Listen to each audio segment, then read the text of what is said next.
Well, guys, you're the loudest kid in this room, James. Weibo, whoa, let's go! Kid in the candy store, but it's going to be a tough match going up against the reigning major champions, DZ. But it might not be the end. I think that's the most exciting part about this entire match with DC and Weibo. They legitimately could take down the current major champions, but it's not going to be easy. And I saw the players, doing their prep work. I saw Go and Lock and Ash and his boys infusing them with that confidence. Hoban, first round, takes down J9O right off the whip from that spawn peek attempt, and that right there is shutting down DC's confidence and gaining Weibo and much of their own. Yeah, huge opening pick. I don't know if that was a spawn pick intentional from J9O, but he was caught by the window very early on the Azami, an operator that has regenerative utility. Exactly. So J9O is not getting the full value out of that Azami whatsoever. One of the most pivotal operators, especially in the late round on these defenses, especially because, Pengu, do my eyes deceive me? Have we gone to the kitchen bomb side on the first round? We have. I feel like Weibo might have learned something from Wildcard, where you start on the weakest bomb site, or sorry, DC have learned something from Wildcard from NA. You start on the weakest bomb site and kind of work your way into a stronger and stronger position. And it's a matter of throwing a curveball, right? You go into your game with your match prep expecting they're going to go top floor, the most common bombs, that they work it out to basement and then tertiary. You kind of remove that prep work, throw them that curveball, and make the players fight for in-game adaptation rather than relying on prep work from the coaching staff and the analyst. So losing J9O this early on that regenerative operator of the Azami is actually going to be even more damaging because they're a much weaker bomb site statistically.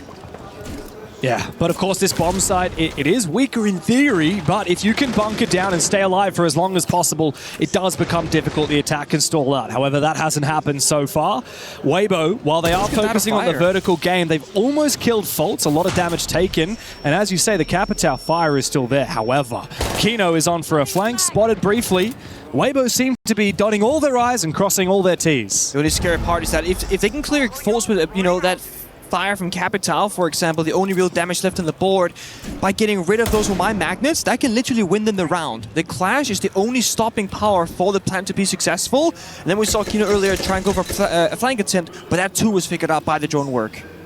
This is a great position to be in here for Weibo. However, DZ retaliate. They fight back and they kill the most important operator here in that Capitao that was meant to finish off the Clash. However, Hoven can get the job done with his DMR instead. Numbers advantage for Weibo Gaming and time ticking down. What a big one-tap though. Oh, actually that was from Kino, not from Newers.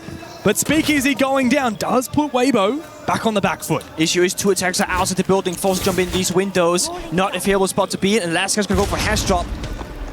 Gotta hit their shots. It's not likely to work as the gadget does get impacted by Kino. It's a last-ditch attempt to get into the bomb site. DZ come back despite losing the opening pick, despite losing the Clash to win the opening round.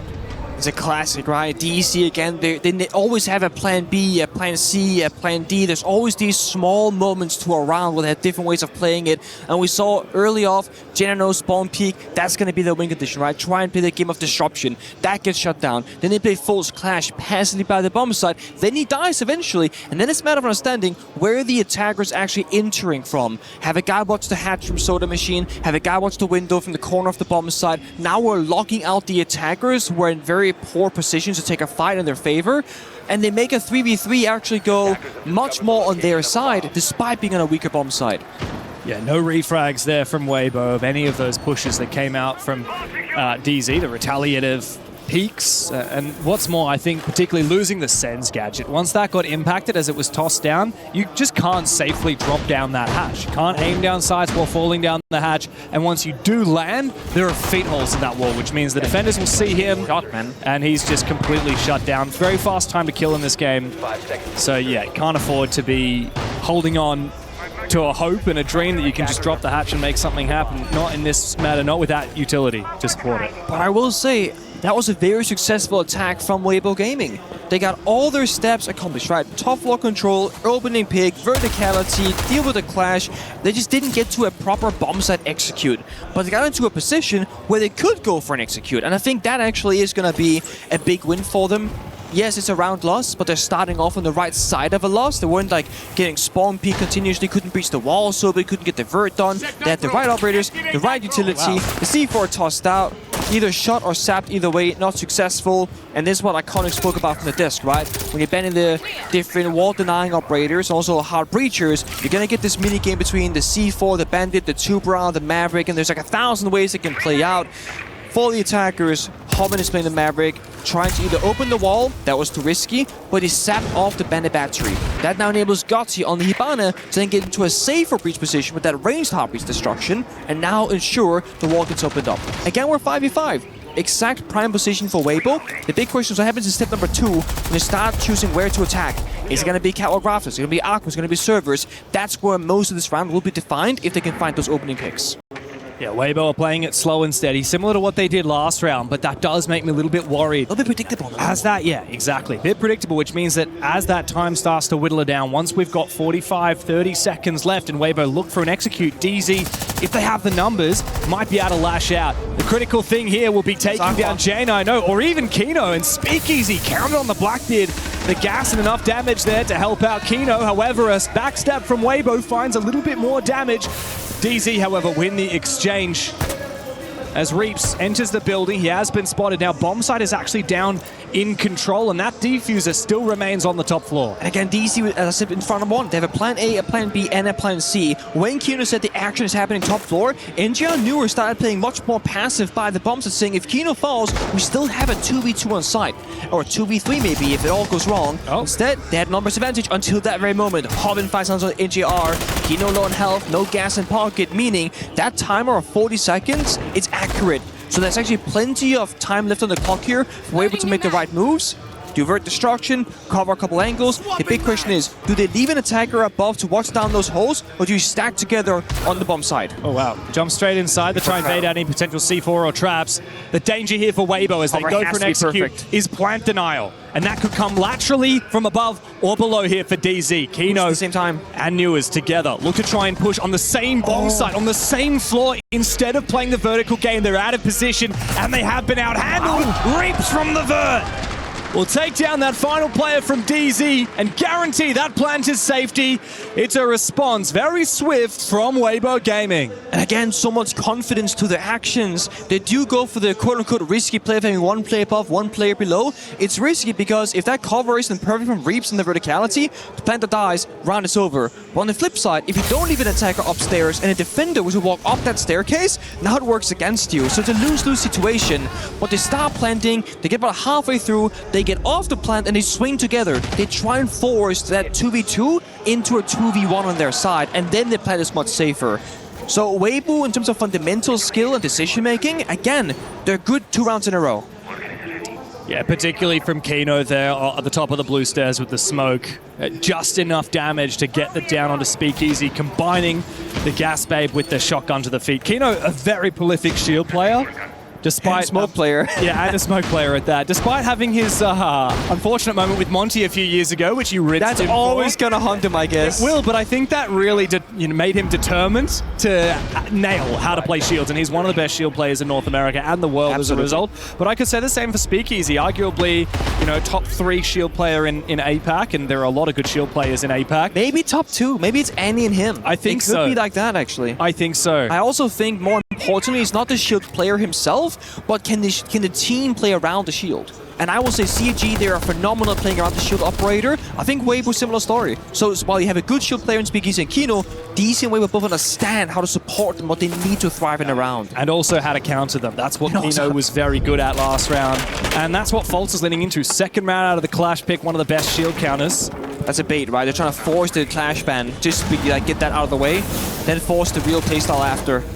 Oh, here comes the shield once again. It's Speakeasy. Instead of the Blackbeard, he goes for the Blitz this time. Better in close range, but weaker at long range compared to that BB. Funnily enough, the Monty actually hasn't been banned here. And Speakeasy quite likes playing that as well. So talk about baiting out bans. After this next round, we get another set of operator bans, 1 per team. And Speakeasy hasn't yet shown the Monty. He might lean into that afterwards if they decide to ban something else. Same story for DC, right? With the Clash, like I said before, that can kind of bait out the Tubro Bandit combination later on, for example. One of many possibilities. We'll have to see when we get there. But for now, it's a very similar round number 3. Weibo forced back DC from the roam game, starting a bit of verticality, setting up for the execute to come later. DC still have a little bit of roaming presence because of Newers and Cafeteria Hallway that could go for flank but currently isn't. And then they have a clash on the bomb side giving information, C4 from Wamai, Toxic Babes from the smoke. They have a lot of different ways of dealing with the plant. They're also playing aggro on the cargo stairs, a double reinforced wall that Weibo haven't yet dealt with. Oh, so this is DC going for maybe a double flank. Newers in the hallway, they have to break the keeper from cargo. They have two different angles of impact. The question is, will they have any retake ability as the execute comes onto the bomb site? Speakeasy takes a lot of damage again, and it is a retake on the roam upstairs. However, the pick has been found on the bomb site. Finally, full skid active on that vertical game, and the Nitro Cell will deny the plant from NJR on the Wamai. Weibo have the bomb site, but DZ have retaken up above. And now they need to make sure that Weibo can't reclaim that diffuser. Turns down plant pressure there with the gadget saying, NJ, I know exactly where you're at, but you have no idea if I'm pushing you or standing far away. Meanwhile, Weibo have regained top catwalk control as well, so it's a very awkward map state for both teams. Turton is helped by the bombs to go for a plant, and the roamers above need to find a kill or surrender the verticality, and then their own holes will work against them. Smoke grenade denies one line of sight, but still active on the bomb site. Reaps will find his pick. Meanwhile, Gotti needs to find NJR. Can't do so. 1 HP on the NJR, the Wamai that denied the plant earlier on. Has to answer. It's all up to one of the best players APAC has ever seen, Reaps, as he finds the first one! Oh, Reaps! Something we have come to expect from this man! He pulls through when it matters for Weibo, a massive 1v2 to wrench back the momentum for the APAC squad. But at the same time, this has been Reeves and Weibo's gaming's biggest problem internationally. Reeves was shot down in big moments like that and started hesitating a little bit. There was no hesitation. He calls NGR, he got the info from Gotti, he is so low on health, if you call him, he has to answer. So he starts the call up, he checks the UI, he sees the fact that Wamai is trying to answer the phone, so now he has a gap, it's a 2v1, but because NGR is busy dealing with the phone, it's a 1v1 effectively. And he knows DC, they're a smart team. They're gonna try to set up a crossfire. I pick the guy answering the phone, his teammate swings me. So he wide swings it off the rip instantly, then strafes back to his left side and pre-fires against what should be the most logical spot in the crossfire itself. Beautiful way of picking it apart. Unbelievable from Reaps, and you're dead right. I mean, the stats don't lie. Reaps is an online player. He's not as much of a LAN player. If you look at the 3 matches that Weibo played so far, hasn't had a positive rating in a single one of those games. His rating at Salt Lake City, he was the 77th ranked player at the event with an 83 rating. Mind you, this guy owns top 3 APL all year round. 100%, 117 EPS in APL itself. He's also, by the way, as we've always talked about, a very peculiar player because he runs the highest mouse sensitivity I have ever seen from any player. Yep. And he kills it every time. It's how he can pull off insane plays like that one. But it's not just about the speed, it's about the precision. And that's something that sets him apart. If Reaps can start delivering on LAN the way he delivers online, then, oh my god, Weibo are in for a massive upgrade. Arbor Bends, they have actually got shown here to us, rather. And it's very interesting to us. Neither Weibo or DC took the bait. Yeah. The Monty left open, the Clash left open, and because of that, we're going to continue seeing the battle for the wall denial and the breaching.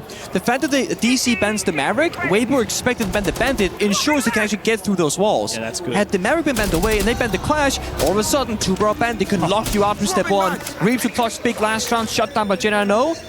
He's playing the striker, so a lot of secondary util, but he's not the most instrumental operator for this round per se. On the flip side of that, J9O being the Wamai is one of those operators that DZ really didn't want Weibo to ban out. And you can see they're now leaning into projectile denial and shields. However, good read from Weibo with Hoven on the Flores. It essentially bypasses those magnets and makes sure that shield gets destroyed regardless. I love this about the new operator ban system is that at the highest level of Siege, more commonly we start seeing like a second playstyle being hidden in the pocket, and this is that from DarkZero. Heavy util, a gap being found in Victorious. Oh no! He was a second though, but because General saw him, he had to go for that first fight. Yeah, now numbers are even again here. DZ have lost their advantage. They've also lost a lot of map control. Rafters taken for free by Speakeasy. Critical kill though from Newers. Turd should never be losing a fight like that, especially not with the F2. Absolutely ridiculous. That changes everything for this round. Mind you, with the Monty, there's one less gun on the board, and there's no verticality. There's no Deimos downstairs, Bach, Sophia looking for a kill, and it's all softball beneath Newers' feet. But no one can find that angle, no one can get that kill necessarily. Now it's a triple crossfire on one bomb side, which means the other side, a lot more vulnerable. That's a clash. The Clash and the Chunker both counter this Montaigne pick here from Speakeasy. As you say, Weibo lack lethality here. They don't have anyone to go down below and kill these players vertically. So instead, they need to take gunfights on side, and Newers, as always, happy to oblige. A second kill with the DMR, looking for a third onto Speakeasy, but Weibo have truly stalled out, and they are surely going to fall. Newers with a big 4K. DMR on site is simply a turret and DarkZero responding kind. Okay, just understanding when you can play in the corner position. Had they known there was a vertical operator like the demos on the board, Newers could not exist on that particular area of the map.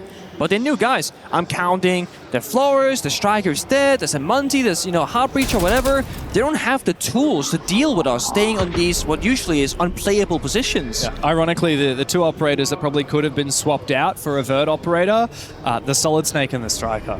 Yeah. Ended up not really being necessary. Of course, the Solid Snake is nice, it makes things faster, but yeah, not quite as essential as some kind of operator to challenge these power positions. If there was a Deimos on the board, I would hate to be playing Faults on the Clash or Newers on the Aruni in a position like that.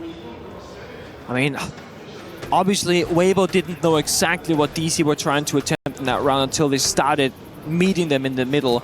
But the Nomad is like, we don't want to get flanked sort of operator, but there's no chance you get flanked in that round from where you were attacking from, because attacking from outside the building and external doors and windows. Nomad was also super not activated, if you will. He had 2 spare traps and flashbangs in pocket when 3 attackers were dead. So it's like, again, there were options for change, but this is the difficulty with attacker repick. You gotta try and sacrifice X amount of drones, 1 to 5, on how much intel do you want on the enemy's playstyle. Yeah. But then it's also a matter of how many do you keep alive to have more drones once the round begins. And you wanna try and hit that middle area where you spot out maybe 3 of all 5 defenders. Obviously you see the bomb site, and then you gotta make a decision. What operators do we bring to deal with all the problems in our path? Like, we gotta deal with both the mute jammers. That could be either verticality or sectarian peace. They got that from Dokkaebi. Then the castle. Well, Hibana is great for that because 2 Excalibur pellets will break the castle barricade. Then the Clash. That could be the grenades or something else. But Speakeasy, who had those grenades, is now dead early. Wow, that's on the Blackbeard, he's 0-5 right now, not finding his kills. That's fair enough. He's playing the shield, but also he's been dead a little bit too early in 3 of these 5 attacking rounds. An unlucky way to die as well. I think Speakeasy was just dashing open to breach that external wall down in the basement. You shouldn't really be exposing your head to a headshot there. So a bit of a mistake from Speakeasy, an unusual one, as you say, 0-5. Not a common scoreline for him. Also, can I just say, Gotti, 0-4 is a big red flag. When Weibo picked him up just a few months ago after the Salt Lake City Major, they said they picked up someone who just won't die. They said, we need someone who simply will not die. And Gotti had the best survival rating in the world this season at 52%. He hasn't got a kill yet, and he's died every round. And it looks like the rest of Weibo Gaming are soon to follow. Reaps needs to pull off a bit of a miracle, but let's be real, it just ain't happening, especially not against that Clash. No, complete lockout from DC. They started playing heavy util and said, okay, what if we don't let them in the building? They don't work for an execute. Falls goes wide for a swing and falls down, but that's just one of the 4 defenders upstairs looking for that battle. But now the rest of DC, they all play more disciplined. They fall back, surrender top floor control, help each other with the assignment barriers, and just kind of peel back the layers. They got so much map space to work with, and only 60 seconds left here for Weibo Gaming, who's lacking verticality, soft destruction, and even ways to deal with these annoying laser kids upstairs. We have one last set of 2x Kairos from Gotti, which can be used on the laser gates if required, or on the Kazami barriers, but the DMR will make short work of those. A plan here is nigh impossible because the retake potential from DZ is too strong. Gotti can give it a go regardless, but no, not safe, and the Nitro Cell forces him out of position straight into J9O's hands. Great shot from Reeves. I cannot believe this guy does it on a sensitivity like he has. 8 kills so far in 5 rounds. Hungry for another one, but he won't have a lot of avenues to get back to that diffuser. Still SMG-12 in hand. Out goes a bait EMP, but of course it won't matter. Straight into the beeper, straight into J9O's hands. He has been tearing Weibo a new one with that DMR as the Americans take the lead. DMR Merchant, huh? So efficient with that particular weapon, but it's working great in his favor. So why not? While you can, my friends. Yeah, that's it. A little birdie told me that DMR nerf is coming. Can't wait. Speaking of little birdies, I saw Joshua Mills, game director, yeah. Oh. Just bumped into him yesterday walking around the venue. Nice. So he's going to be telling us about these changes, yeah, I reckon. I've got JV here trying to steal our equipment while we steal the equipment. Hello, Team Liquid. You guys are looking lovely. They're standing right next to our casting booth, and there are 3,000 people trying to get their autograph. The struggle of being famous, huh? Oh, must suck. I wouldn't. Lobster to buttery.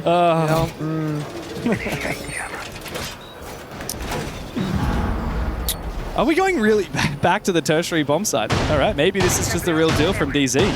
It's very unusual, but I will say the one time where I think it's not blatantly trolling going to kitchen is when Clash is open. Yeah. Because it's the only operator that really gives you a way of fighting for like the lobby control next to the bomb site. That long Clash and the Azami as well. I mean, both. Azami partially, but like that'll be shot by DMR and then like that's it. And the Clash is like unstoppable by most metrics. Yeah. Unless you make a huge misplay as a Clash player or get like, I don't know, blatantly counts, which is quite rare to find, you should be more than fine.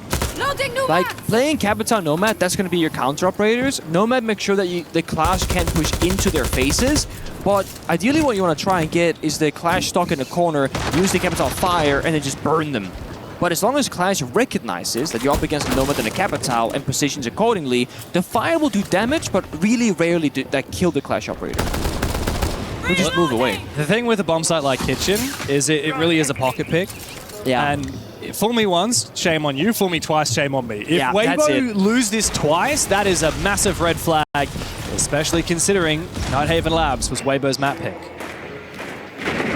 Well, again, they're making good progress on the strat. The only issue is it's very similar to what happened previously, so it's a little bit more predictable than before. Comes down to gunfights again. It's also a 5v5. This time, Genano on that Asami is still up on the board. Really looking for Gatia and Speakeasy here. Get your first kill before the half is over, before going on to defense.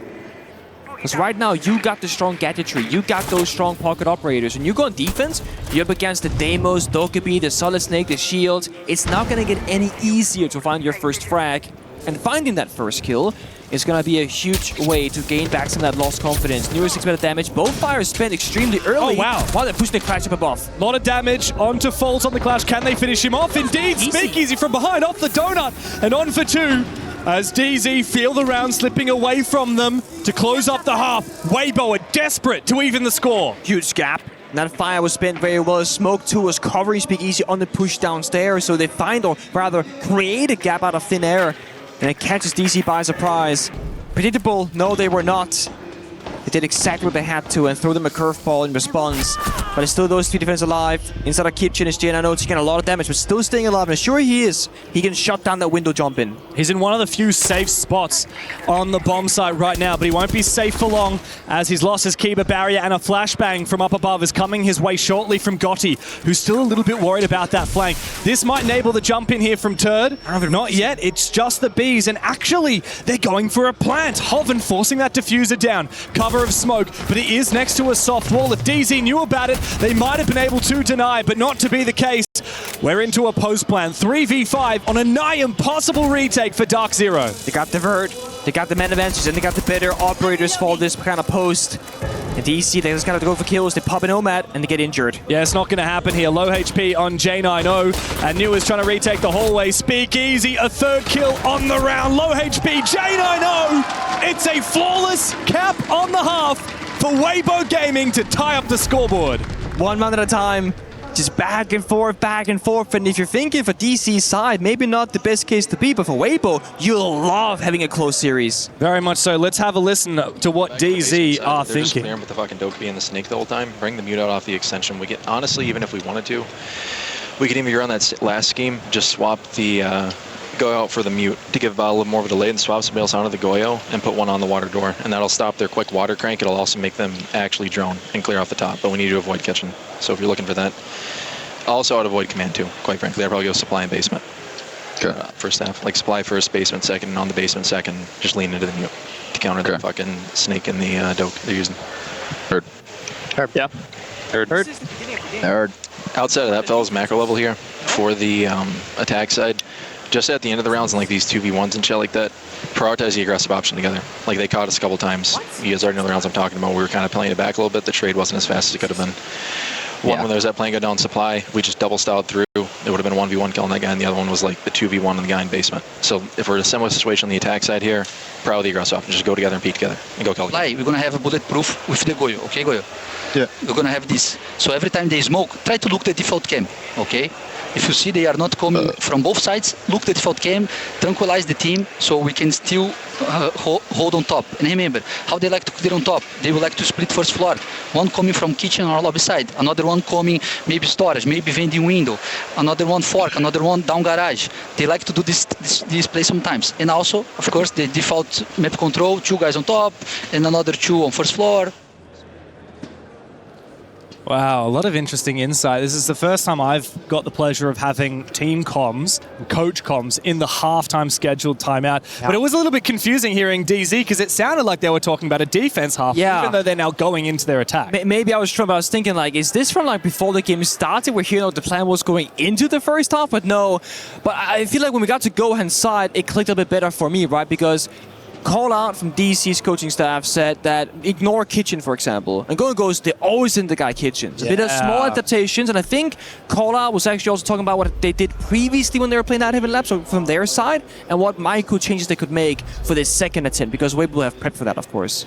Yeah, interesting. But still a bit surprised or confused rather by the DC approach there. Yeah, I mean, I was trying to figure out what Callout was saying, but it did sound like he was making comms about a defense half. He was talking about lean into the mute, lean into this. Which, is obviously what we just saw. Yeah. They said avoid kitchen, I would also avoid command. Maybe they're talking about how to lurk on the attacking side, because that was the big focus for Gohan on the Weibo side when we heard their comms. Where they attack from. It was very much talking about, okay, you're gonna play like this, play your setups, you know your setups, read your handbooks. But DZ, they like to lurk from here, they like to lurk from here. Of course, we actually haven't seen a lot from either of these teams on this map during this tournament. We've seen both of them play at once. DZ beat Secret, Weibo beat EP. But the funny thing with the format here at EWC is we don't have a round robin phase. We have play-ins, which is double elimination. We have groups as double elimination. We have playoffs, which is single elimination, which means DZ have only played 2 games so far, and Weibo have only played 3. So a lot of material hidden in the back pocket for both teams, which means the name of the game is your adaptability, not what you can guess the team is going to do, because good teams will have new stuff every single day. Seeing a potential, maybe, fast tech here from DC, a glass in the mix, Capital, Blackbeard. It's one of those lineups where you can find a kill pretty much out of nowhere, right? Sophia downstairs, 3 big booms, that can be a vertical kill, glass to a smoke, that could be easy, Capital fire, you get the idea. There's a lot of different ways of getting that opening pick advantage, but also a lot of ways of dealing with various problems in a round. Should there be soft destruction required, a clash on the board, or an annoying to deal with position on the site. The only thing they do not have is any like reliable verticality. There's no, Bach demos downstairs. Sophia has 2 more explosive canisters in pocket. We saw DC bend away the Kite Mirror, so similar fashion. A lot of work here on the hard destruction of step 1, ensuring that you just blast through those walls like it's stuck on the outside of the building. And for Weibo, they didn't want to get intel red pinged by the Grim Beast because they want to stay in those specific player positions and not have all that pressure upon them. And Thermite for the exact same reason of the reinforced walls. Patience here could pay, never mind. J90 gets swung on from Turdster. Uncommon to see the guy going negative. He's the top-rated player for Weibo. And he's on the Azami, back on defense. Turts is definitely a defense player. He prefers that defensive side. Give this guy a spot, and he plays it beautifully. He masters that one spot. It can be catwalk afters. On Clubhouse, it can be catwalk right here. Retake attempts. Aided with the Thorn Trap from Speakeasy. Speak about retakes, a lash out from Reeves. Onto Electrical as DZ try and get aggressive. Weibo very much ready for it. Just gotta make sure that right now when you Weibo, choose who's holding what angles and leave no gaps. DC, they bring the fight to the defenders, and they just fall apart. It's going to be a flawless first round here for Weibo. I mean, to cap off what was a flawless end to the first half as well on the attacking side for Weibo, indeed. It's 2 flawless rounds in a row for the APAC Squadron, and DZ starting to sweat a little bit. They will take their tactical timeout, and Callout immediately gets another chance to talk to the team. Hey, you guys hear me? Yep. Yeah. Prioritize going off the base book here like that was a completely different setup. So if we do see something like that, if we only see what we talked about before, only call the prep. If not, call it as we see it. So like an opportunity right there if we go back to attack in the command later and we see they're giving up bottom and they're going to play top with traps heavy, we can just go linear off that, like towards the weed side, and then we can flip back into Rafter, or we could just start with Rafter. We don't necessarily need to go for a quick spread and something like that, because they're not doing the 41, remember? Like right there.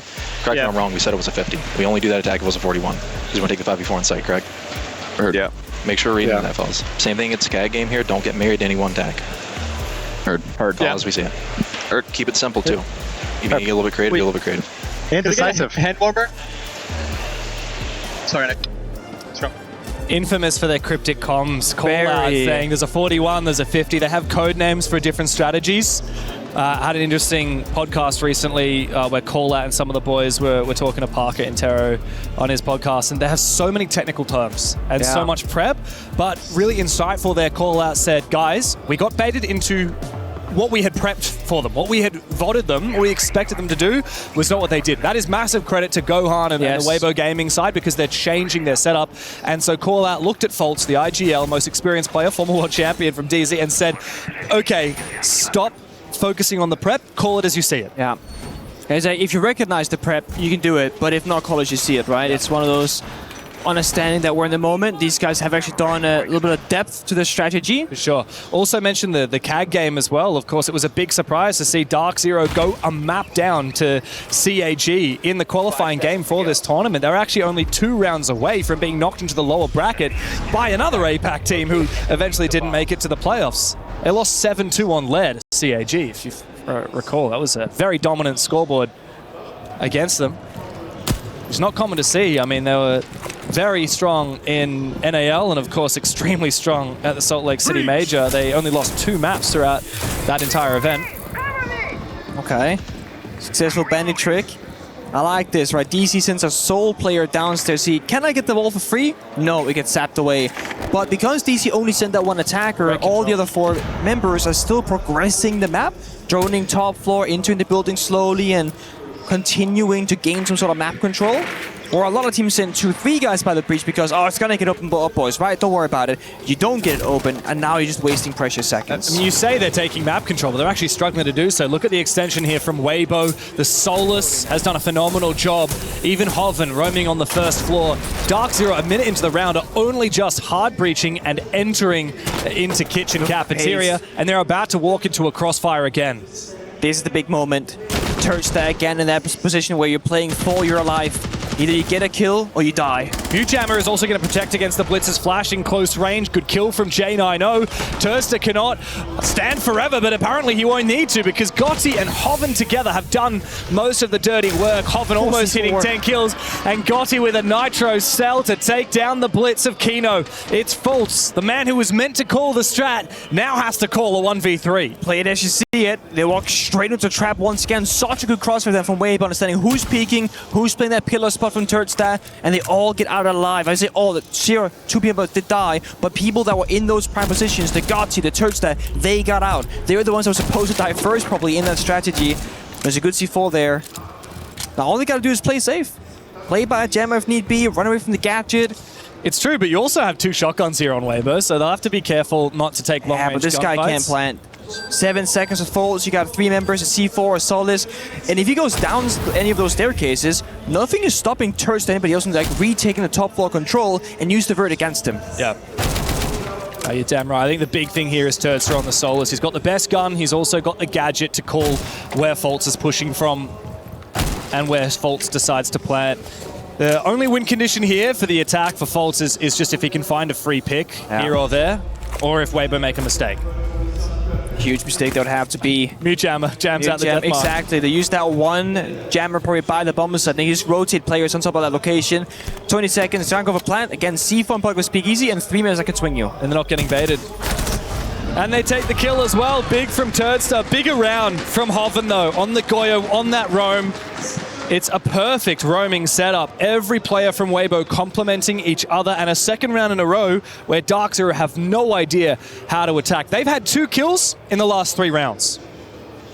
Also, just like when you bring out the bandit shotgun, it can be so tricky to get value in a round. Gatti found 2 kills. One with a gun, one with a C4. Did he get the kill with the shotgun, or I honestly did not recognize during the chaos of the round, because I think he got the kill on the player jumping in the vending window, which could have been vert below, could have been from the staircase. I'm not entirely certain. But either way, he got these 2 kills. Yeah. So everyone's on the board now. Like Speakeasy's there, Gotsy's there. And honestly, big praise towards DarkZero. He has been a player that, you know, came up, was a little toxic in the beginning, got dropped from the roster, then brought back because he actually retrialed and beat everybody else in the trial system for it. And since then, I don't want to say more humble, but maybe more mature.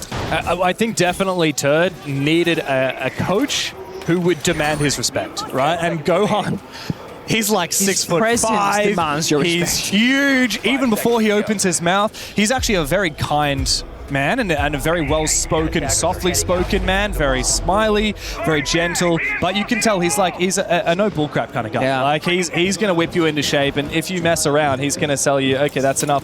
Turd was, I think, 18 years old when he moved to Singapore from New Zealand to play professionally with Bleed. He's only 21 now, and while he is the best player on the team, and he was the second highest rated player in the Asia League, he's very inconsistent. He went 4-12 against Furia, and then 21-9 versus Enterprise. So he is up and down, but tends to be up more than down at the moment. Good kill, though, from Kino. However, the barbed wire actually finishes off Faults, and the push is very quickly thwarted here from DZ. Yeah.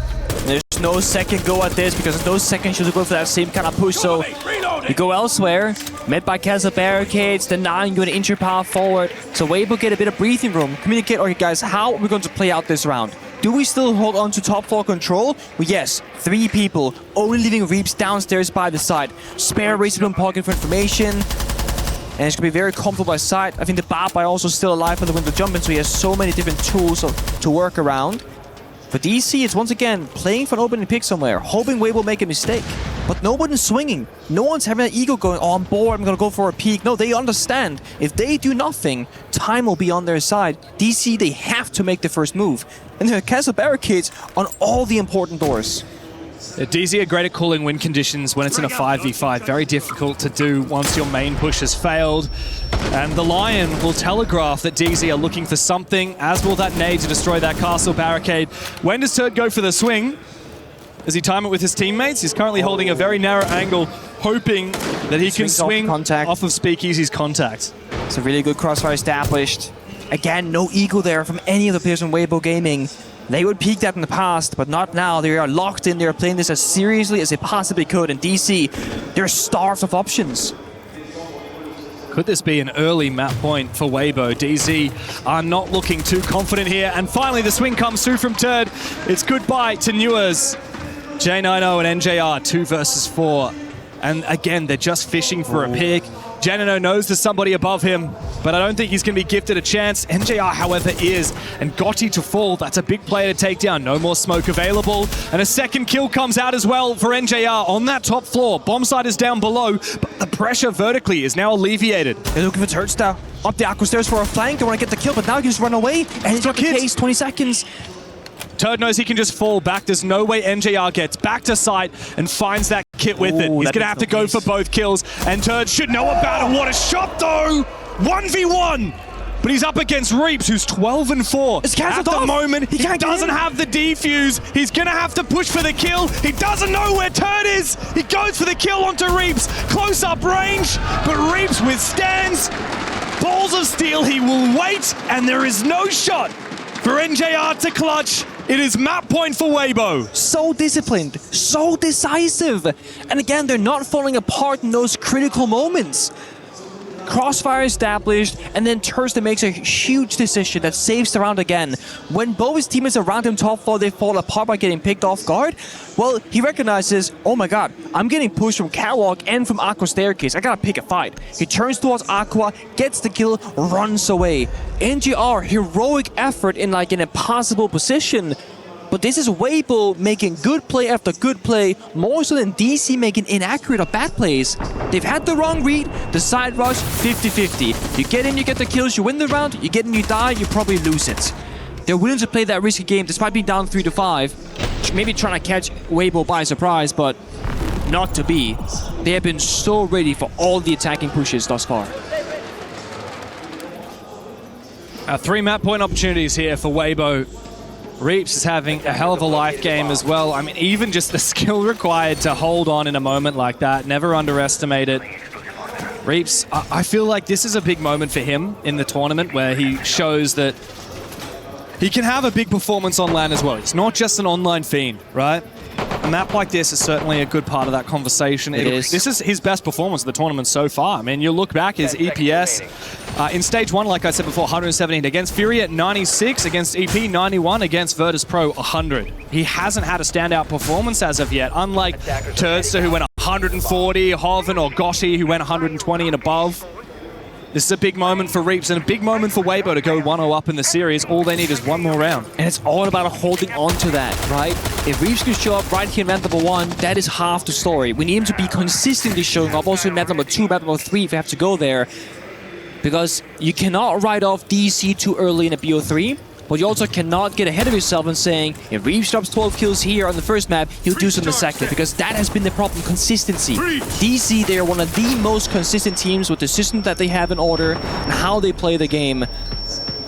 So for Weibo, I think we gotta look at every single round. Every round victory is a huge win for them.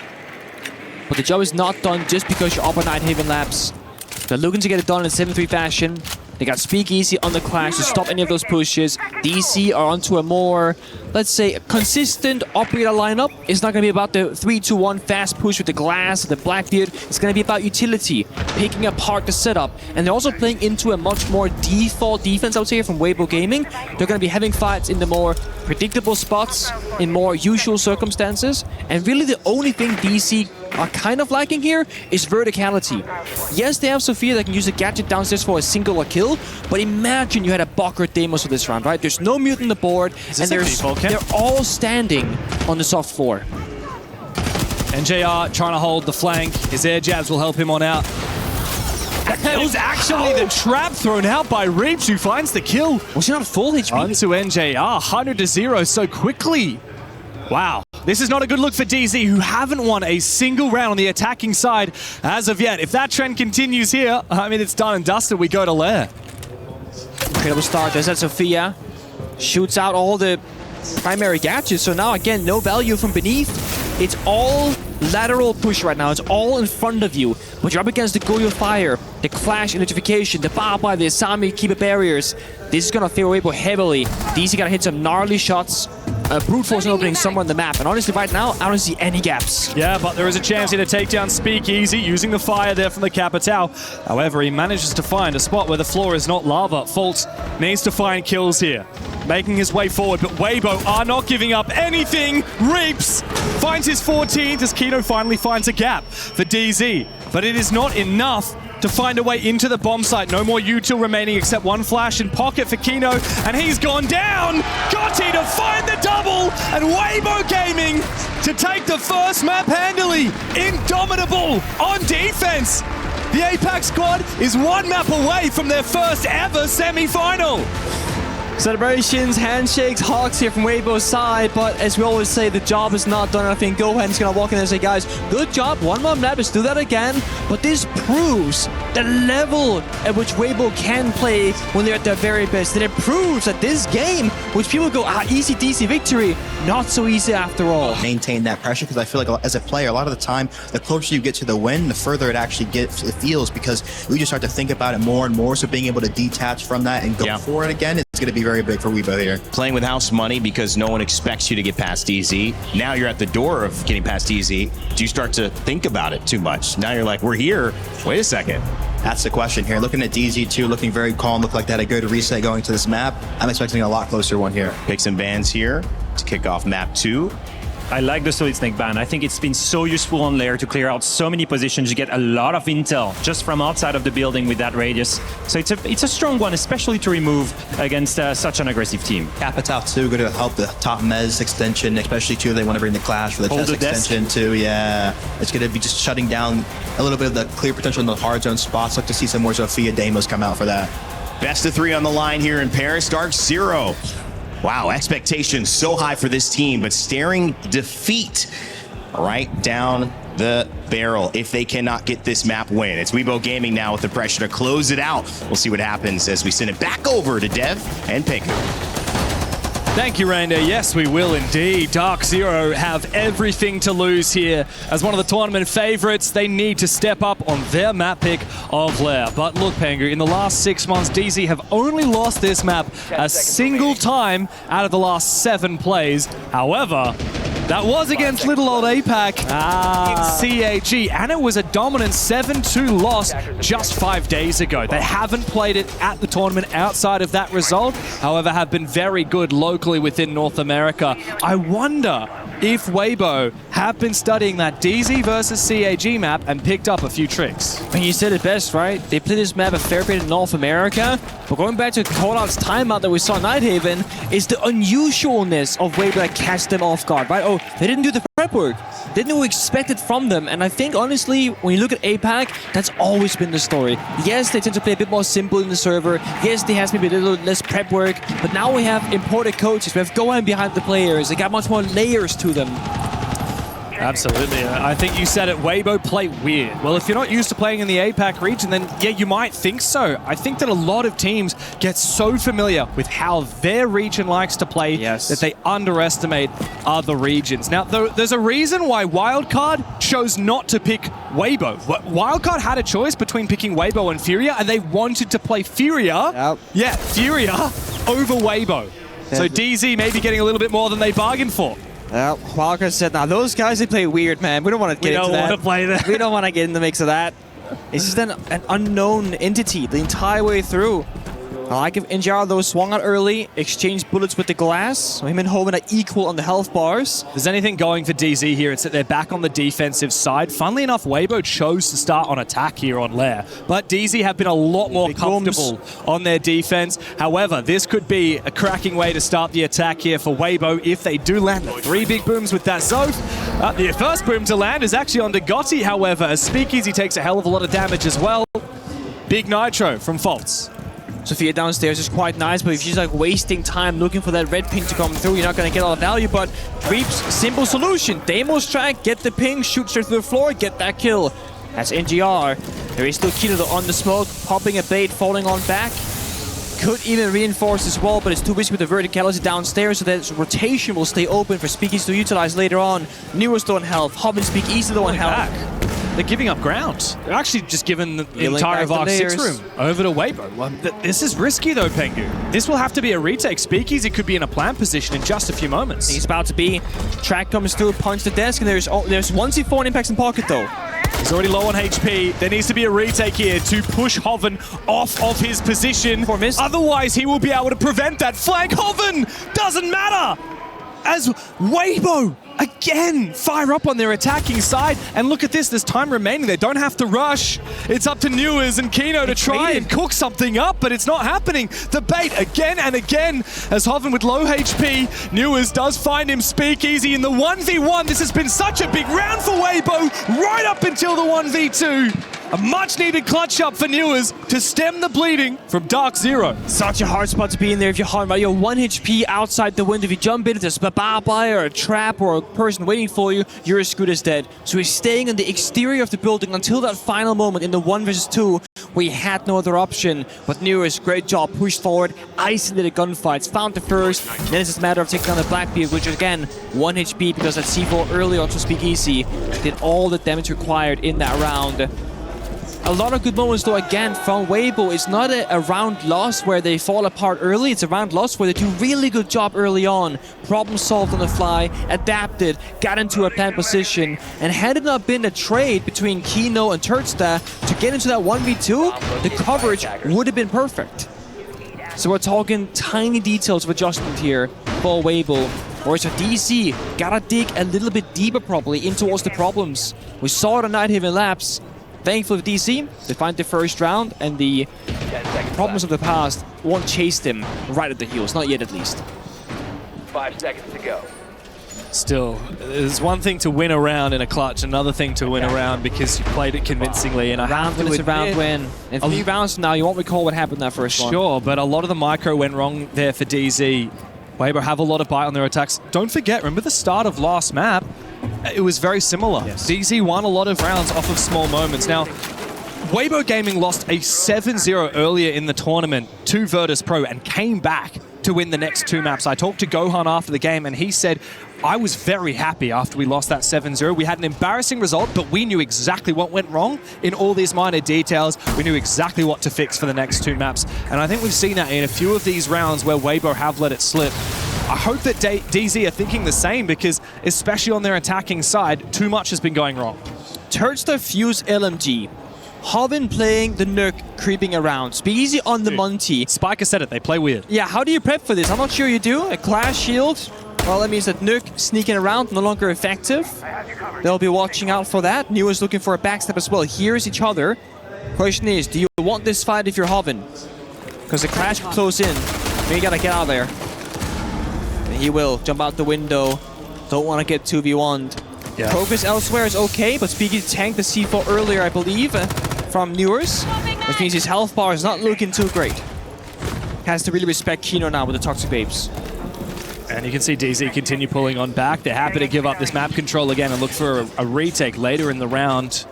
Smart there for DZ. Worry about the verticality and the crossfire from that angle. And here comes the Fuse to actually open up some of that verticality. This is such a strange attack here from Weibo, but DZ actually also defending it in a very unorthodox way as well. As Fultz peeks outside for a bit of info, the Clash is an instrumental part of this defense. That's the whole retake as well. Bit of a battle. There's like an island in the middle, right, that nobody wants to go into. Tursta goes down from Newers, who's still downstairs by the rocket staircase, and that's going to open things up with DC and further stall out the push. Problem is here for Weibo is having top floor control is only good if you can go for an execute. Now they do pivot. We've got 2 players dropping down below. As Hovin needs to try and prevent the retake. Indeed, he does. He wants to try and get up in Fultz's face as well, as that Clash continues baiting back and forth. Meanwhile, the plan has been confirmed by Weibo. It's a difficult retake now for Newers and Fultz. But with that Clash shield, they at least have a way to deal with Speakeasy. On the Monty. Oh, big shot onto Gotti. If you can do enough damage on the Speakeasy, this might be possible. Newers tries to get up in his face.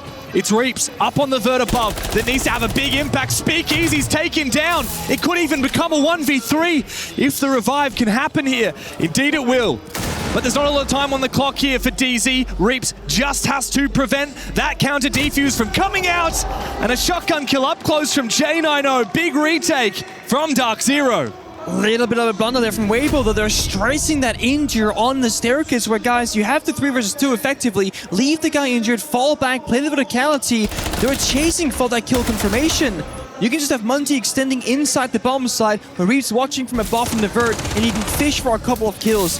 Instead, Speakeasy unextends the shields, dies here unnecessarily, and then they get for the revive and the retake and the round victory. So that was a bit of a shake there from Weibo. Yeah, Weibo are shaking for the first time, but they'll take a tactical timeout and immediately look to try and fix their mistakes. I don't know if it's worth wasting a ban on him, to be honest. Yeah, heard. So I agree. Just bring the mute out. Fuck What do you think is a good ban then? Grim? I think we're gonna go. Well, we're about to run the basement roam now. We could do Ram, then go for consolidation after, and like put Baja on the side type of deal for bunks, and then we play down for the basement consolidation after going roam here. Yeah, it could be good, or honestly just read. If they repeat that, we need to be prepared, okay, guys? Yeah. Come on, guys, come on. We're the best here, guys. Come on. Come on. We can do this shit, guys. Let's go. Come on, guys. Then we're gonna go for Armory then. Of course, the confidence there at the end, just saying, come on, guys, we got this with the best team that is here. And I think that's what they need, because a little bit of choking in the server, if you will, small indecisiveness, hesitation, and leadership, a little bit lackluster at the end of that round. We just needed to stabilize for Weibo. It really was a matter of... If you're Speakeasy, I mean, you've got a Monty alive and a post plant, you're going up against the Clash. What's the most important thing? Just don't feed the Clash. Yeah, that's it, right? I mean, Hovin was in a top spot, found the injury, found the injure, and then just could not make up his mind. Yeah. Do you go up the staircase? Do you push the Clash? Do you get out the door? Wasn't sure about it.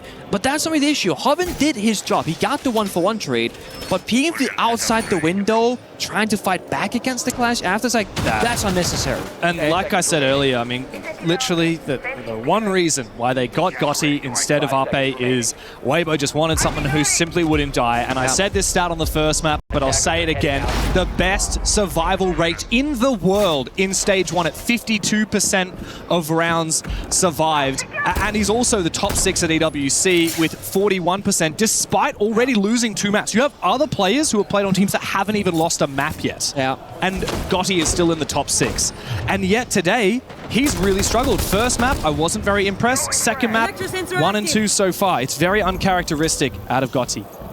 It just means that he has to fix his own problems, so somebody else has to step up and cover for him. That was kind of what Reaps was doing in the first map, having a stellar individual performance. It's a problem for a lot of the Weibo players. Turd, Reaps, and Gotti have all been quite inconsistent. Have to see, though. For DC, they're going to feel a lot better about this. They feel like they finally have control over the round, how to problem solve and reading correctly into Weibo. I think Newers in particular, I mean, he won the first round 1v2 clutch, and second round he gets 2 kills and he finds the opening frag. I mean, that's massive. Yeah. And I think DZ have really restabilized and got a better read on the way that Weibo are playing. They're happy to expect the unexpected and then play off of what happens. Last round, the plant went down. Didn't matter. DZ say, that's fine. We've got 2 players. We can slowly find picks back.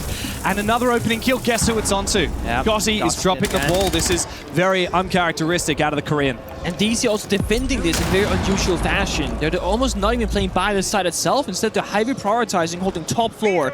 2 people watching the flank, 1 guy watching the vert. That means they're ready for a fight above, but also covering the player downstairs. Newers, who's playing that instrumental spot of locking down the bomb site. If he falls, they can push in deep, and then the round could fall apart for DC. So close to that bomb site, so tempted to make a play onto it. Speakeasy does get inside. He knows he needs to find the kill onto Newers first, but he's straight into the crossfire. Great aim from Newers. Quickly minces up Speakeasy by shooting his feet, and a lot of damage as well, as Weibo Gaming are stalled out. But who other than Reaps will find the opening? Immediately followed up with the E1D, the lion scan from Turd. While we have players in the bomb site from Weibo, it's not enough. No.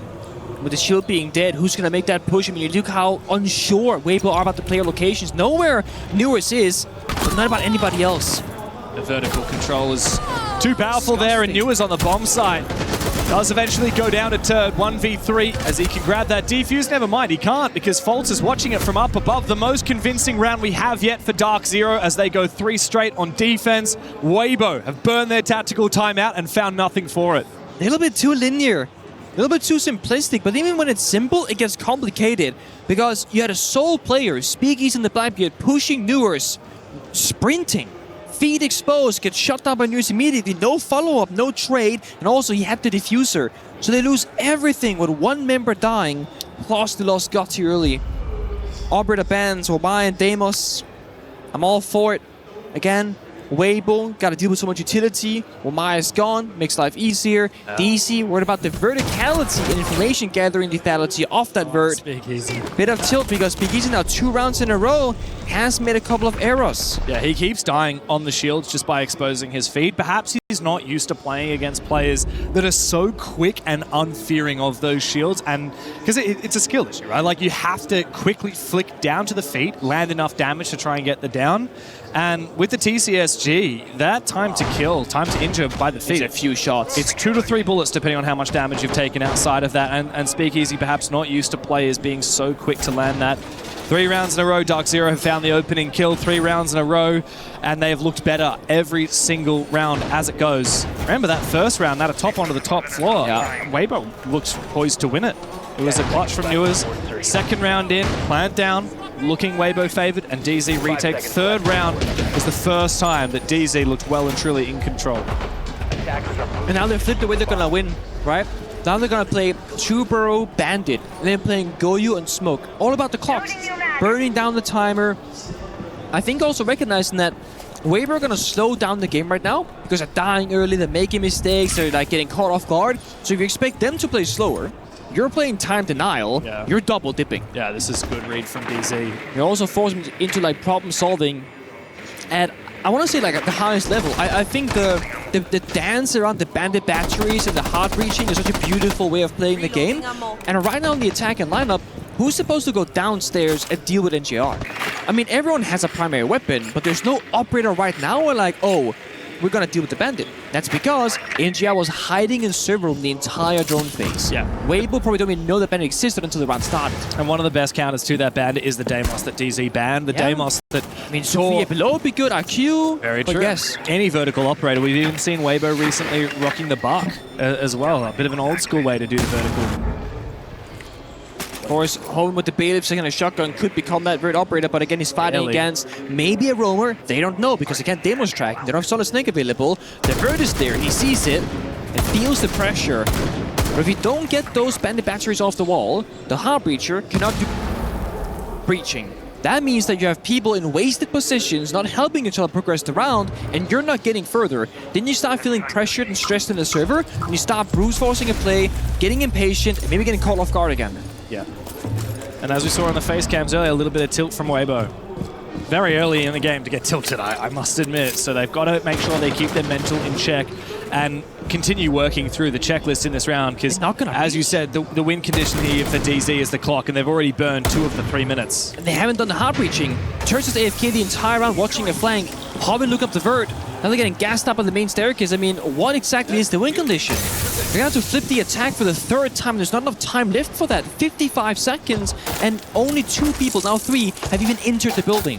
Kino's got the read, but he might be revealed here by the Grim Bees. And indeed, the flank from Faults with the TCSG in hand on the Goyo. I don't think they know either. DZ are in perfect positions to win this, and they don't even need to make the first move.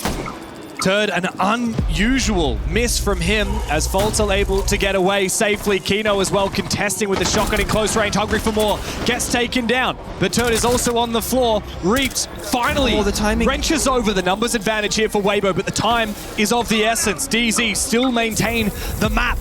They still have the bomb site. It's going to be 15 seconds left. How do you not see him? Gotti finally takes an NJR. It's J90 and Faults to clutch up, but they have an impact and a nitro cell between them. Now it's just up to J90. This was looking like the best round Weibo had up until Reeves comes up big with the triple. Finally, Weibo off the donut and onto the scoreboard. Not the way you want to win a round, but thankfully they just get the round regardless. Again, everything fell apart. The time, the wing condition, the only breach to reinforce wall there from Gotti with 20 seconds left on the clock. And no easy way forward even after getting that breaching done. Thursday went even upstairs as Simon thankfully ran away. Turk gets revived to get 2 kills. It kind of bites them enough space in the server. But DC, I mean, they have gotten to a different level right now in terms of just countering Weibo, putting up difficult problems to solve in the server and not showing their full hand in the drone phase. So they're now making Weibo play how they felt like they were attacking against them. Yep. Oh, they're not doing the prep work. Now we gotta adapt on the fly. It feels like that's the kind of flair they're putting into this matchup, saying, hey, you don't know what we're doing, have fun figuring it out. But again, mid-round mistakes can cost the round. For example, NJR was the bandit prone on the floor in the bomb site. Yeah. I don't know whether it was just the noise and calamity of what was happening in the server, but he didn't hear the breach open up behind him. Maybe he thought it was clear, like he rotated away or whatever. Exactly, and it meant that he wasn't in a safe position. There are a lot of safe positions still to play on that bomb site at that time. If DZ had been able to play the clock just a little bit more, perhaps they would have won 4-0. Also, small thing, Kino did burn 2 toxic babes on the rocket staircase when there were nobody from Weibo because Faults was downstairs. Yeah. They arguably probably should have thought that it was clear. A lot of respect for Weibo. Well, Weibo did rotate off it because they did have that person. Just they did flank it after the fact. Yeah. But if that toxic babe was on side, you know, what if? Still a bit scary. A round should not come down to the clock having less than 10 seconds there for Weibo getting into the bomb site. But we'll see. This bomb site here was, again, a very strange attack last time and a very strange defense from DZ. They've brought the clash out once again for the second and final round of the half. Oh, Newers might be on for a run out here. Doesn't have the read. Doesn't know Speakeasy's droning. That would have been a free kill. Again, just a bit of quiet before the storm happens. We know that once the fighting starts, it's not going to end until the round is over. DC, they will either lash out first with the clash, utilizing a push somewhere with a gun behind it, or it'll be Weibo finding a gap somewhere and finding that opening pick. Newers has been so good at playing the solo lurk game. Yeah. Just his game sense of understanding where he should be and where the enemy could be as well. When you saw the window prep, there was 2 attackers right outside. And then things, okay, don't get me called, they might know. I actually go for Thatcher, Smoke, Monty. This could very much be on. Is there any smoke in position from Kino? NJR has to get active right up close and personal. He doesn't realize the shield is blocking the damage, but not enough! Reeves will trade, but the plan has been denied for now, which is exactly what DZ needed. The win condition has been found as Kino immediately follows up onto Hoven. Gotti and Reaps left to salvage what is a not irredeemable round. Maybe would have been possible if Reaps had found that kill. Now he's in the bomb site. He has the defuse. He might be able to EMP out that bulletproof camera and look for a plant himself, but it is a fickle affair. There's a Vert above him. There are flank opportunities, especially from the main stairs. They have no real intel either. Smoking it in pocket of Gotti though. Maybe Smoke can go for a plan, but then Gotti has to pop off with the coverage. Ideally, you find a kill here for Weibo, but DC, they can just sit back. They got a camera inside, so that's no longer EMP. They got full intel on the push and the plant. It's time on the board here for Weibo to play this out for the next 10 seconds to feel out whether they can take a 1v1. A 2v2 might just be possible. Reaps, though, needs to land his shot, and it's not going to be easy when the angle there from that staircase obscures his position. Now he once again does go for the denial of the info, but Newers is still watching the Vert, and this is going to be a 4th round for DZ, I'm sure of it. This should be easily deniable from the Vert. A good read from Reaps to take down Kino, but surely not going to find a second or even a third. There'll be 3 seconds of 0 on the clock as the Nitro Cell all but confirms it. He's forced off, and DZ will win the round on time. I mean, we're talking half a second, James. NGR just barely saved the round for DC, sprinting on in, whiffs the entire first magazine. The Deagle comes out and it finds the plant there of Speakeasy. But also, you're planting in the smoke. You can't see through it. There's no glass behind them. It was just a regular gun. I think it was Reaps himself, actually, looking. Yeah, right there. So that smoke in it works both ways. It's super risky to plant in the smoke like that. I guess they are hoping to catch them all by surprise, and they wouldn't be thinking, oh my god, they're going for a plant. But guys, when you're smoking and EMPing with that, you're kind of telling them that what you're going to be doing. For sure. I mean, there's no way that you wouldn't read that there's a plant going down in that position. And the smoke coverage was not vast enough to obscure the plant position, right? Like, you've got one smoke, you know you're somewhere in that smoke, you can pre-fire a lot of the obvious positions. If they threw another smoke deeper, then they might have been wondering, oh, is the plant happening a little bit further up? Maybe he has to pre-fire more positions. But as soon as he starts shooting and he hears the bullets hit the shield, he knows roughly where that Monty is. Another option would have just been flashing while that smoke was there, because even if he knows where it is, while he's flashed, he's not going to be able to land those shots. I mean, his chances drastically reduce. So DZ, look, another round where it comes down to such a narrow margin, but a win is a win. Yep. And 4 rounds of defense is exactly what DZ need when they fail to attack, even for a single round on Nighthaven Labs. I think they'll have a lot more confidence moving into the second half here, especially if they can find a 5th. It also does make the story of a 3rd map that much more exciting, that it's a close loss on the 2nd so far for Weibo in the rounds. Yeah, it's not been a landslide. You cannot write them out just yet. Scoreline might not be close, but the rounds certainly are. And I also will praise DC's playstyle. They are not giving, I was going to say, any easy openings here for Weibo any longer. They keep falling back, playing the layers, giving up map control, comfortably playing by the side itself. And the reason why they can continue to do so is they keep playing utility operators, right? Whether it's going to be the Castle, the Jaeger, like right now, Plant Denial, Lactoshanka, or Smoke, then still having information for the gunfights in traps. Notably here, the Ella and the Thorn. But they also have Spare, Util, and Pocket. 2 Griswold Mines from NGR. 1 Razor Bloom from Kino on the Thorn. Expecting the shield. They're expecting active usage against shields, for example, but also, as this round will change, they will start putting down those traps in areas where they need them.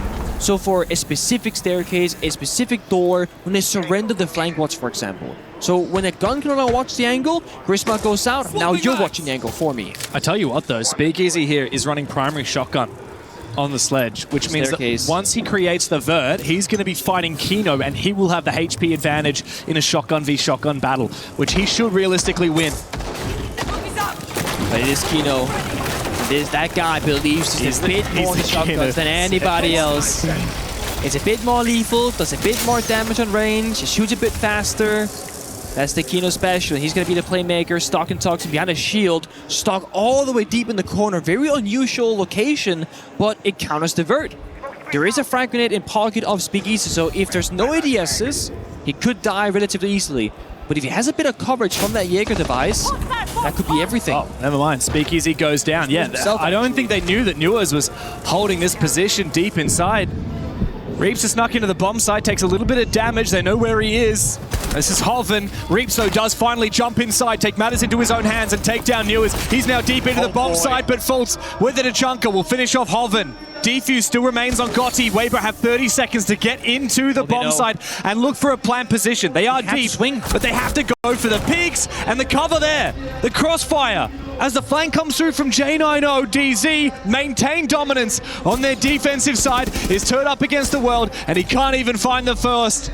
It's a 1v4 for the young Kiwi as he looks for a second. J90 and NJR say absolutely not today. It's DZ with a 5-1 domination on their defense as we move in to the halftime vibe check.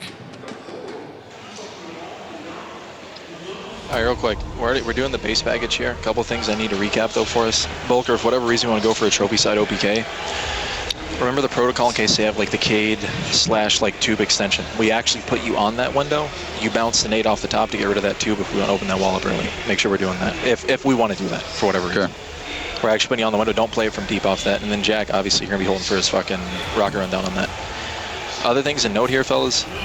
We're doing the standard bans, which means that bathroom side with a Thorn ban. It also means that the shields in play are going to be really good right now because they're not going to have the clash. For the third ban, you guys are going to read it based off arc, obviously. The only thing that I would say to watch out for that I could... Hey, relax it. You are every round trying. Oh, and now. Bro, you don't have Talbots. We have a plan and you follow. Okay? This is the big problem here, guys. We have a plan and we are not following. Instead of doing what we are good, we are doing what? Things that you are trying to discover now. Guys, this is not, this will lead us to defeat. The thing is, pay attention now, guys. They like to come on top floor. Zulu, shield split. Bathroom, 2 guys on shield, on art. So the thing is, pay attention on that. We already have a plan. We need to follow. We don't need to try to improve 10 times one thing we don't need, Yeah. That's the thing, guys. So let's trust in the map. Let's trust in the map we have. Until now, you guys are just trying. You lose 2 rounds and start to get scared to lose. Guys, forget about this. We don't have pressure. Remember yourselves during the game now. Remember, they have the pressure. They will have a big pressure to finish this. It feels very much like a battle of the coaches. Both mentioned the presence of the shields in the bathroom with the Thorn ban and where the attack will happen and where the defenders start to fight back as well. And on the other side, Go mentioning a very important concept here from players in a very high pressure situation. You become afraid of losing. So you can play to win or you can play to lose. Always making the safe play, not taking the risk, and also doubting yourself in those moments. We saw the hesitation when Gotti had a red ping on Kino's Thorn, refusing to swing for the gunfight. When he did go for a swing, he's hip-fired, looking the wrong direction, instead being a bit scared of failing in that big moment. Yeah, for sure. Also quite notable the difference where Callat was all strategy, all tactics, all, okay, this is what we're going to do, this is what they're going to do. He does also leave a lot of power with the players. He says, if you want to do that, that's what you can do, right? On the flip side of that, a lot of Gohan's tactical timeout for Weibo was mental. And when I spoke to him after they beat Virtus.pro, which of course they lost 7-0 on the first map, he said, I think this team's mental game right now is the best it's ever been, and I'm so proud of them for that. But we haven't seen that so far on this map, because as Gohan said, why are we trying new things, right? You don't need to try new things mid-game when you know what's tried and tested from before. You're coming up with an idea to counter something. I mean, it's nice in theory to play loosely, but do that after our defaults don't work, right? If you lose 1 round to a clutch, that doesn't mean you have to throw the baby out with the bathwater, as they say. You can stick to what parts of the strat work and try something more. I think this will work better for Weibo. Now they're on defense. Yeah. They don't have to iterate as much. They can come in with the strats that they've written, with the prep that they have brought into today, and stick to their guns. I'm with you on that aspect, but the 1-5 half is not enough in my mind. I mean, you have to be basically flawless to have a fighting chance at that. Anything is possible, as we always like to say. Do not count anybody out too early, but it just feels like DC right now, the way they were managing to rotate on the defensive side, get themselves in strong player positions, always have a crossfire, and not give anything up for free, have that same mentality on the attack. Utilizing Kino's shields with the Clash and Thorn ban. It is gonna be Kino's game to win right now on the attacking side, because he has almost no direct counters against him. I'm surprised he went for the Blackbeard, but this is the time for it, because he's much more sheltered given those other events. The Monty would be the super safe option, obviously. Yeah. But you're going to get the frag grenades, worst gun. Oh yeah, for sure. I mean, you do really expect DZ to lean into the shield here, as Kino, one of the better shield players in the world. American flag there on the commando for J90. The 4 Americans on the squad for DZ have really helped forge a new era for North America. Of course, Kino as well won the most recent 2 major wins for North America. One with DarkZero, one back in last November in Munich with M80. Nice vert game here from Newers on the buck as Hoven starts feeling that pressure, though somewhat supported by the keeper barriers. All about the process right now for DC, right? The place that they excel at. Step 1, get the buck downstairs, get a bit of vert, use the flashbang from the window repel, and then walk in the black pit. That's all you need to do. Kino will lead the charge on all the entries off this map. That's step 1, conquered here for DC. Upstream control. And now, they've also shown a bit of their hand, right? The moment you hear that buck skeleton key downstairs, you need to start communicating as Weibo. Okay, what does this mean for us? Mirror window locations are very scary all of a sudden, because you can get pre-fired from beneath. So now you have a choice to make. Send the defender downstairs and fight for the vertical space beneath the bomb site, or simply just say, don't play in the usual pre-fireable spots. We can see bottom right, second floor, second floor, second floor. No one's fighting downstairs up against Newers. So Weibo are now backed in very specific player positions, trying to avoid the verticality from buck downstairs, but also the Blackbeard pushing laterally upstairs against them. It's a very tough spot to be in if you're Weibo, and they have to be super sharp at where they use the Toxic Bitch from Gotti and that 1C4 from Speakeasy, which is prepped right now in his hand. It's actually a flip as well from DZ. Kino keeps changing his mind. He was going to push R6 room a moment ago. Nitro Cell for Speakeasy is one of the only tools that they have to deal with Kino.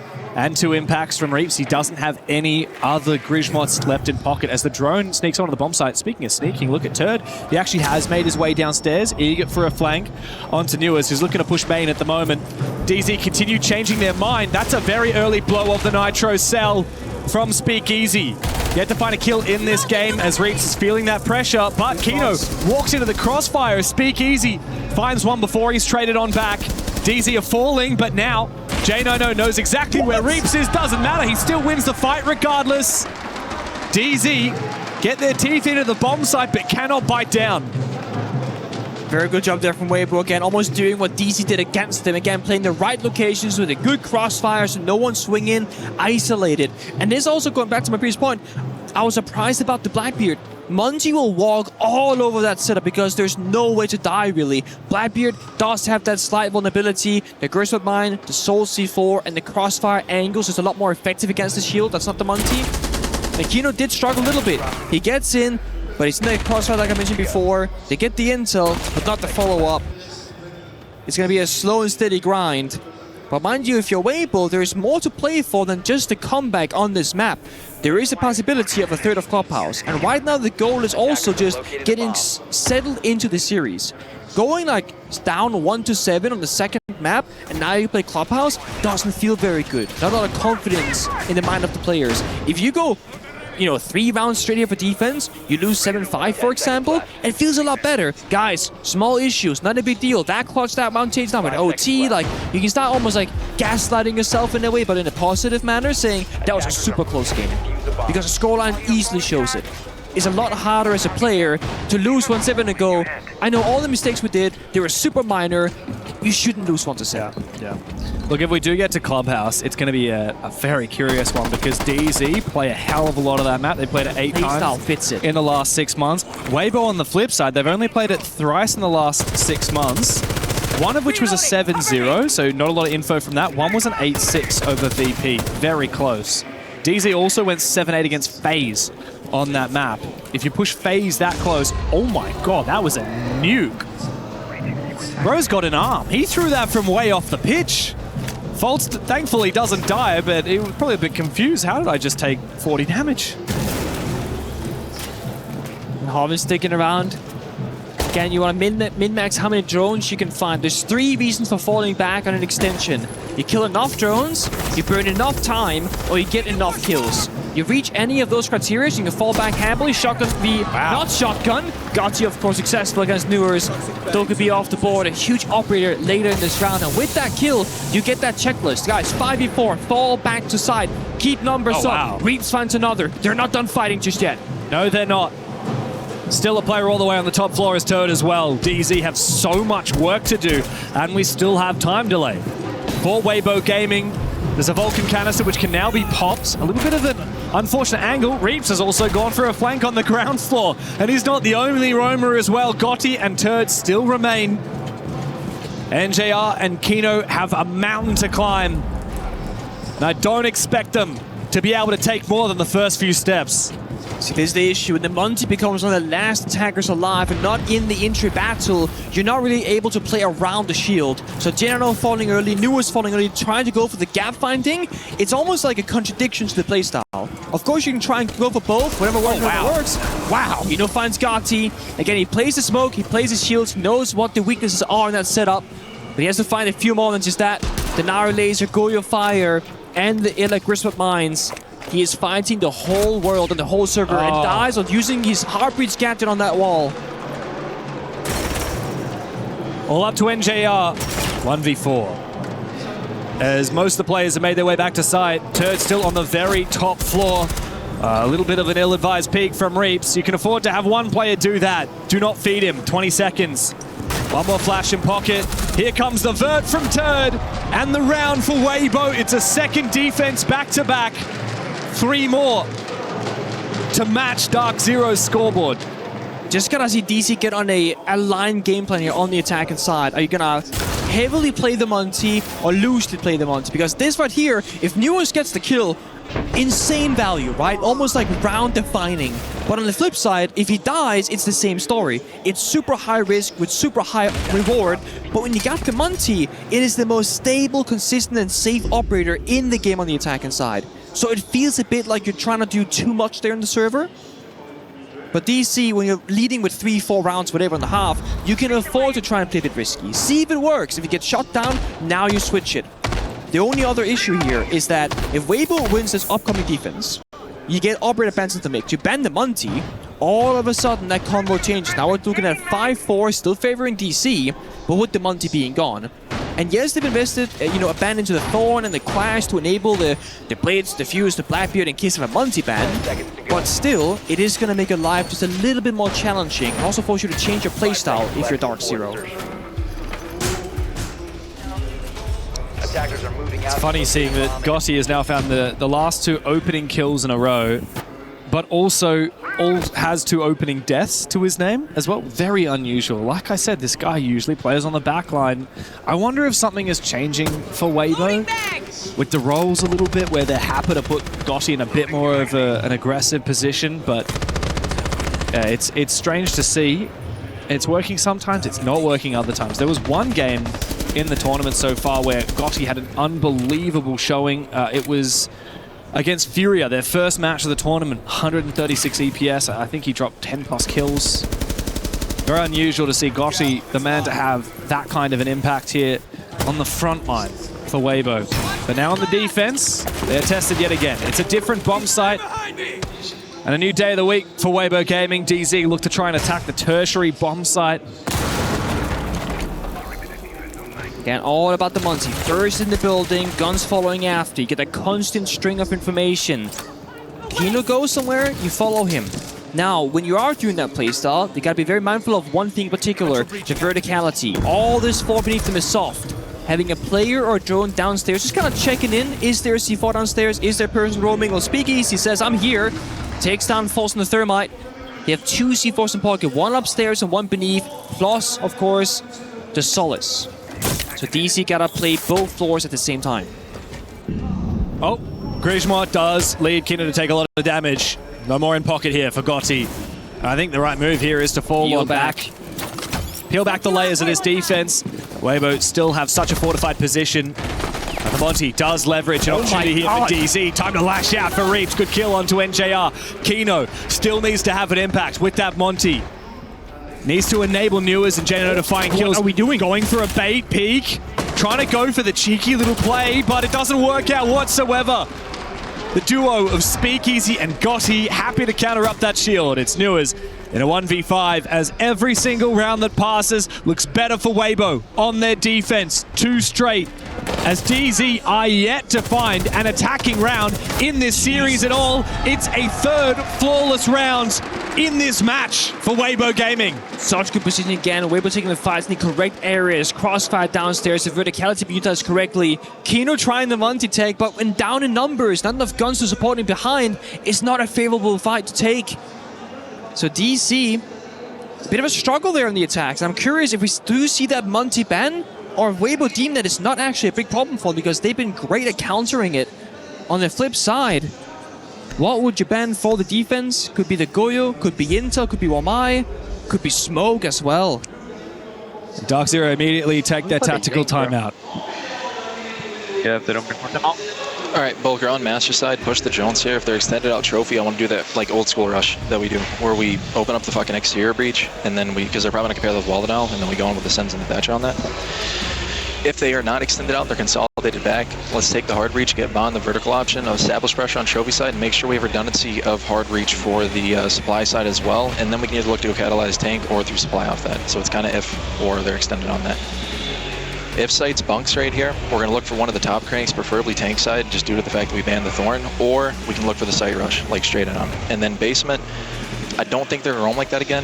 If they do, either hit the Amaru crank or just go straight for site. But in general, I can't really predict what their basement's going to look like. Push the Jones, just call it as you see it. Curve. Let's go. Wow. That's the word right there, be mentioned more than once. Crank it. Right? Crank, bro. It's the DC/former, SG/former Charlie's classic that they love to use. And honestly, I'm all for it. And a big stylistic change here to come up for DC as well. Bro just uses tactical timeout to call about 5 different rush strats for It's different the options, sides. right? This bomb site, this kind of strategy. And what I heard from a lot of that is a lot more dynamic. It almost speaks to like... the Weibo cracker. It almost sounds like more like the gap finding meta where we're not going 4 guys behind the Monty looking at one door in front of us. We're gonna fan out, attack a lot of areas of the building. We're gonna bring more hard breach than necessary to apply that destruction pressure as that well. redundancy. Exactly, redundancy on both sides. And he also kind of called their bluff. If they go basement, I don't think that they're roam like that again. Yeah. And I think that's a good read as well, because Weibo have been bringing pocket strats to the equation and to great success in this BO3. Yeah, but DZ did call, if they do go basement again, we do the Amaru crank. Now, I don't know if you remember, we casted a game in APAC. It was from Daystar, yeah. and they had one of the most incredible Amaru strats to rush basement. And you're thinking, wait, there are no windows on basement. How do you rush? Rush through the sky bridge and then into the hallway to rush the guy at the stairs. If we end up seeing basement, I really hope that DZ try and make that play. Perhaps they won't realize that it was also played in APAC.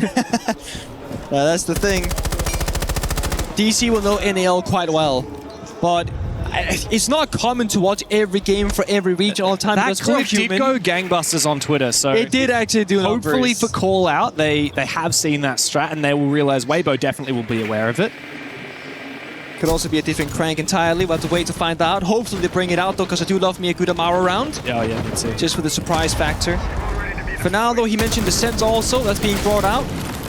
Yeah, they were talking about a rush plan on the top floor, but I didn't quite understand exactly where he was thinking of placing these Sens gadgets. So it's either or, right? If we see the setup that way or this way. And I think for DC right now, we'll almost go back to the core as you see it, because right now you have options. You have frontal attack, you have back portion attack. If the frontal can work, go for it. But I see a Tashanka, I see a Wamai and a Warden. I feel like the frontal attack is going to be incredibly dangerous and quite risky to pull off, unless you find a pick or two. And how can you find them? Newer's downstairs. But he's solo checking the flank Jones, solo doing the vert. He isn't being given a ton of resources. So if he's going to be the playmaker, the main man from below, I would like to see DC investing one guy to help him do that job. Well, one way or another, Pengu here, DZ will either find map point or Weibo will finally catch them, tie the scoreboard. Kino goes all the way through the hallway on the top floor. Does he continue lapping up more map control? He's about to meet a few more choke points, and he cannot risk facing some of that Tachanka fire, as it will guard break his shield. Wall finally opened up as well. Actually, it might have been impact trick denied. I'm not entirely certain, but either way, Box still doing the damage downstairs. Good nade. Comes out. Homan just jukes it. He sidesteps it. He does, but now he's vulnerable to the buck down below as his Azami Keeper barrier has been taken down. Newers will finish him off. Opening kill for the first time on the attacking half for DZ. Planning is possible. Sense wall goes out. Kino can play default, but Tashanka is there. Oh, the Tashanka goes out, doing a lot of damage, and this plan spot might catch them by surprise. They have no idea. Not deep enough. Does he continue firing out the Tashanka? Kino somehow manages to dodge it. And while Dirt has found one, it'll need to be a 4v4 retake here for Weibo Gaming. Speakeasy still has enough fire to kill Kino remotely if he sees him. Such low HP, the Nitro Cell almost takes him down, missing the gap there, but Fulton, Kino and Newers together find kills. Reeves with 15 to his name, but it ain't enough. And DZ, on the back of that Blackbeard plant, will make themselves in prime position to take the map. It's again, we're talking a couple of seconds, a couple of centimeters in the server. And if that Shurima fire from Deshanga reached the correct plant location, it's an easy plant denial. But the sense with the Blightbeard, it enables a new plant spot that you don't see very often. Instead of the default wall on the right-hand side, just go all the way left. The Deshanga fire doesn't spread very wide or very far. That's what the smoke does. Deshanga gets a lot more of them, but in a smaller area. And there was a Soulless pick, but it wasn't in position to make sure... Oh, wait, no. Am I getting that wrong? Maybe it wasn't a Soulless pick. I'm looking at the wrong round. I was going to say, I don't remember a Soulless, I'm looking at the wrong round. Okay. So I'm looking back at the operators that were brought there. There was potential for impacts on Ella and on Goyo, but we didn't see them placed because the impacts could have potentially destroyed the Sen's barrier and... Yeah. No, I'm looking at this round. I'm looking at the wrong stats again. Ella and Azami could have brought impacts there to potentially deal with the Sen's walls. You can also impact deny the breach and then you force them in the door, right? There's options there. I think they used them earlier to stall out the hard breach. Look, credit to DZ. That was a very good attack and very lucky for them that the Tachanka fire didn't land because in theory, Weibo had the ingredients to deny that plan. They did. Also, gotta talk about, right, Reeves is 15-6. That first game, you know, performance is definitely bleeding into the second match as well. And I mean, dude got 15 kills on the first map. Now he's hit 15 on the second. This is 30. What's the best of 3 land kill? I want to say 55. I think so. Look, 55. Unlikely that he breaks it, but you never know. It is a very, very tall order.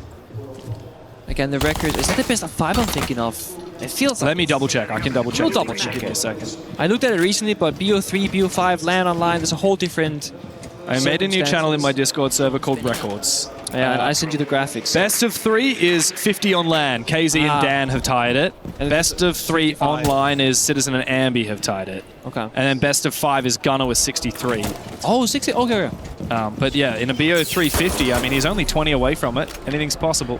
Yeah, still, I mean, into OT right here. And all of a sudden win that conversation. But for now, Weibo has to get us there first. Gotti falls back early, like we say, a high survival rate. It does mean that when he's an extended player in a roam position, he will often surrender map control maybe 5-10 seconds before people usually would, which does mean a quicker roam clear here for DC. But then there's a second layer. Turtstad's top floor, still very much active on the roam, looking for a backstab later, while they push the front as well. That's a blitz. Do not want to get near it. Oh, the impact does a lot of damage on Aquino. He wants to try and bait him in. A lot more damage again. That's enough, guys. Oh my. Still hasn't finished. Oh my god, he buys enough time for turn! He sweeps back down the staircase and finds 2 kills. Call out said Weibo would not have the guts to roam for a second round, and he was wrong. Pays off massively. Turst is still actively, though, looking for more. General finds Speakeasy, so all of a sudden, side a bit vulnerable. The roam game is very risky because it can get back together to that staircase. They're on 2 different sides of the hallway. So Turst is being abandoned almost to play on his own. He wants to keep They're playing also flanking lobby. This is super risky, guys. Reeves as well, trying to back up as he decides to fall back to the bomb site. But Gotti finds fault. I don't even know where that happened. Perhaps through the vert is now a flank opportunity as they get active once again. Hoven for 3 in the round. It's J90 in a 1v4. Weibo have found their mojo back again. They just need to finish this round off and then they're touching distance to OT. J90, once known as a clutch god, he has to sprint through that smoke straight into Reeps' waiting arms. 16 kills on the map. 31 in the series as Weibo continue pushing this map deeper. Bit of a pocket play once again. Catching DC by surprise seems to be the best way for Weibo to win. But doing that on defense is much harder than when you're on the attacking side because they got the drone phase to scout out the bomb side and the general orbital lineup. That gives you intel of the idea from the defenders. So Turst are going undroned, unnoticed, and unwatched on the flank while they distract them here with the impact grenades. It's a great play, but doing that again to get us into OT on a different bomb side, probably unlikely. You saw that from NTR, just a little bit of frustration.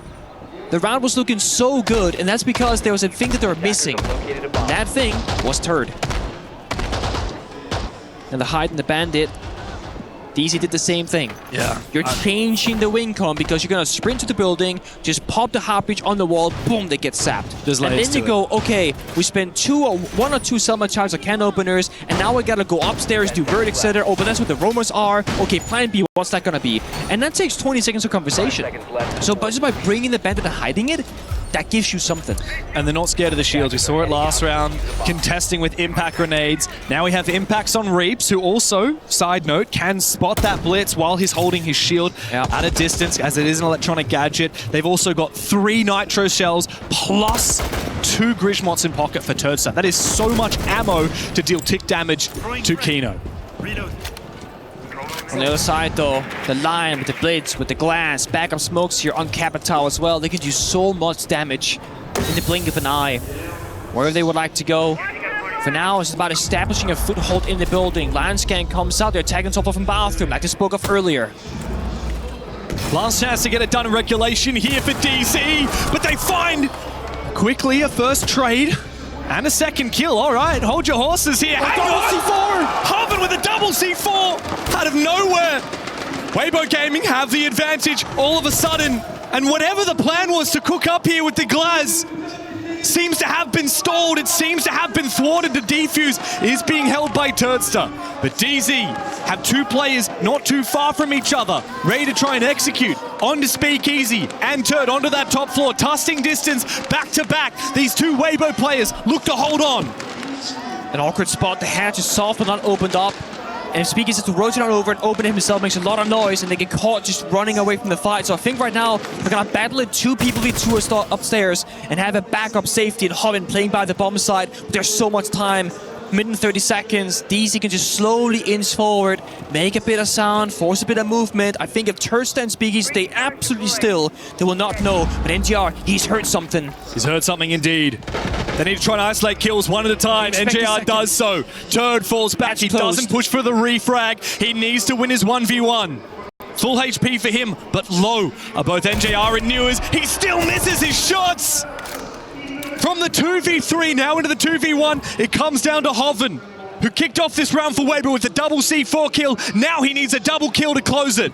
Mind you, they got the glass team out. They can pop the hatch. They got soft reach from the Ash of Newers. They can force the mobility there. And Hoven doesn't see the drone on bullets. They have information on him. Yellow ping's coming out. There are no smokes, so glass ineffective with gadgetry, but it's still a good DMR gun. Should not be won here. Oh boy. By Hoven. DZ have every advantage they could possibly ask for, and he doesn't have a safe rotate hole with 1 player from watching above. Newers looks to peek him on the bomb site. 12 kills to his name. Hoven protects himself, but Newers will look to go deep. He finds the first one. DZ, you're feeding the beast. Don't let Hoven clutch up against you. Newers for the map. 12 kills, looking for number 13, but Hoven waits with the MP5K. No plant possibility. Newers needs to go for the kill, but he gets him as Hoven hides away.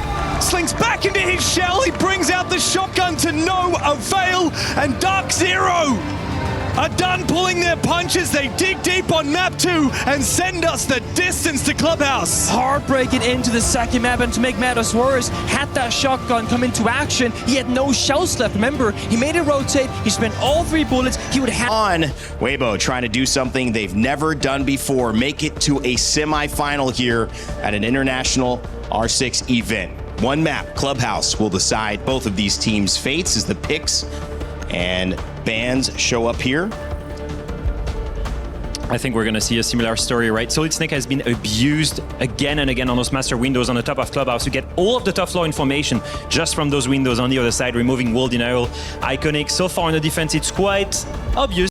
Bandit and Kaid, yeah, we've known about it. I think DZ's 7-4. You heard it here first.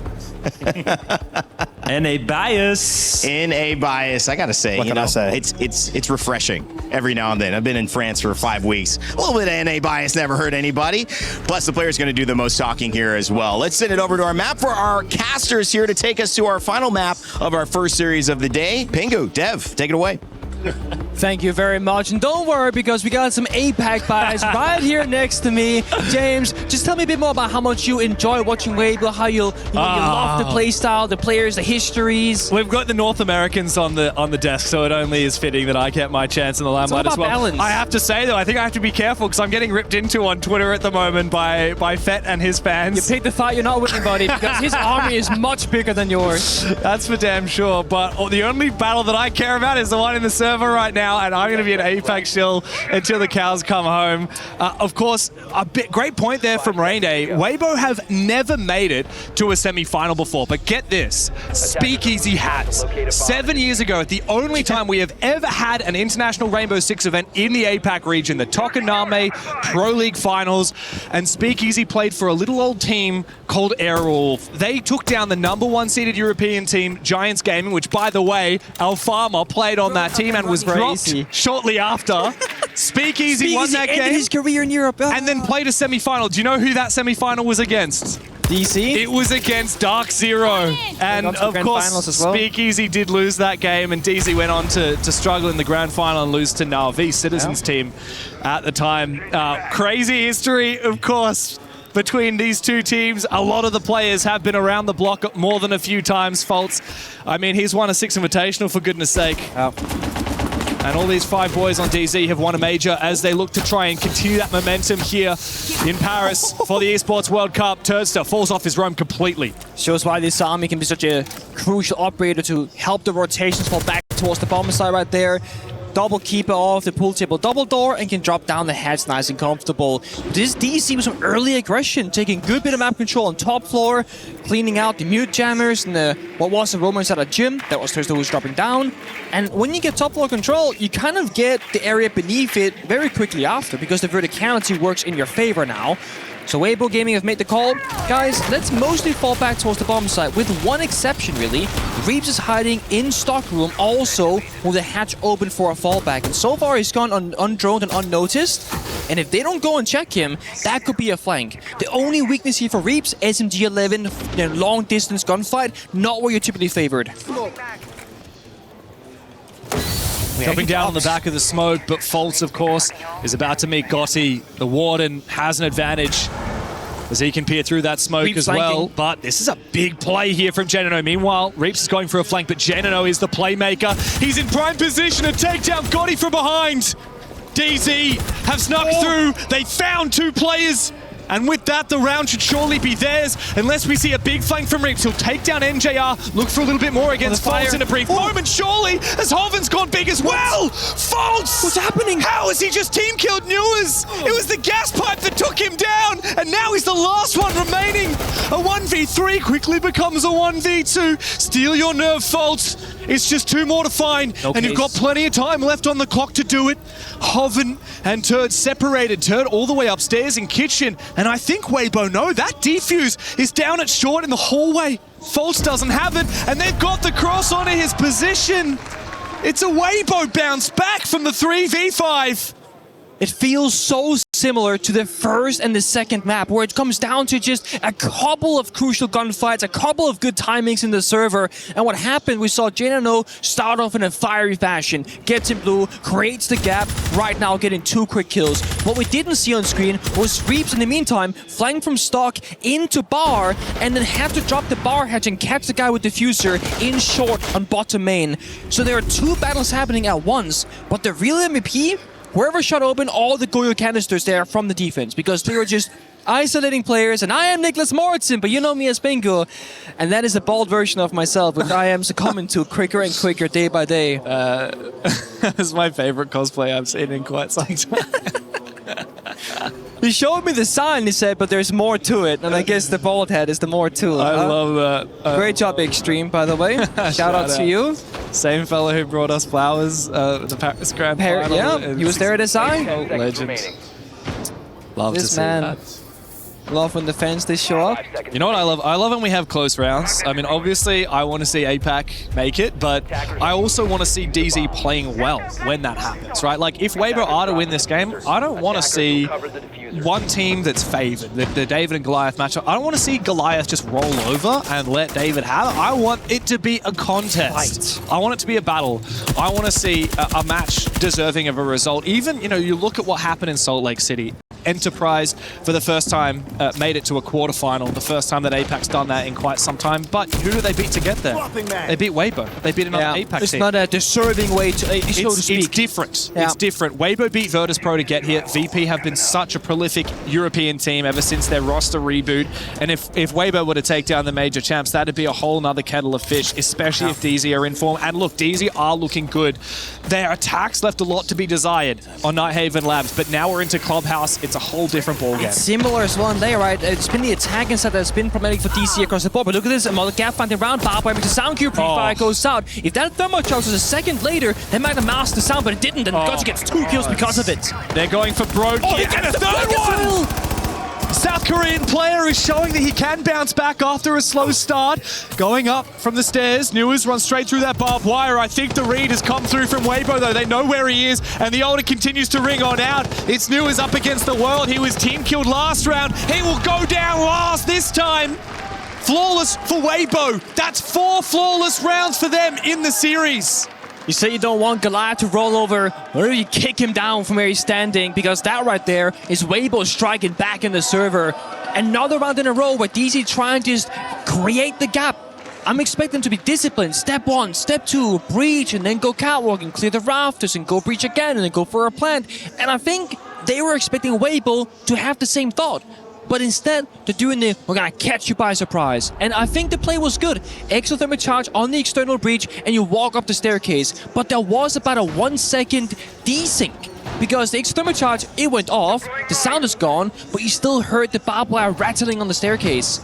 So we're talking 1 second, maybe 2 seconds of difference, and that's Gotchi hearing the guy pushing the staircase or not hearing the guy pushing the staircase. And Gotchi got 3 kills. Yeah, for sure. Look, I wouldn't sweat too much for DZ as of yet. As soon as Weibo got their flawless rounds on defense on Lair, DZ won the next round. They've also shown that they're very good at taking their tactical timeouts and converting them. Callout has a lot of insight for the team, especially when, you know, we talked about this before, you know, in the first map, he used the halftime break to talk about what would happen in overtime. I think when Callout took the tactical timeout in round 9 on Lair, which was right after they got flawless, went back and immediately won the next attack round. Because he could sit there and call exactly what's going to happen. That's fresh in the players' minds and immediately relevant to the round at hand.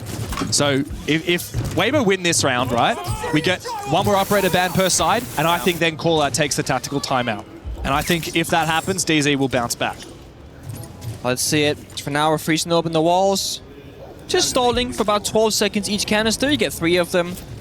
And there's not a lot you can do right now if you're DC, but you just simply wait. The con wall, the single one, will get popped immediately though. No response there from Two-Brow. He's playing inside a cash room. But NGR, he's just a patient man.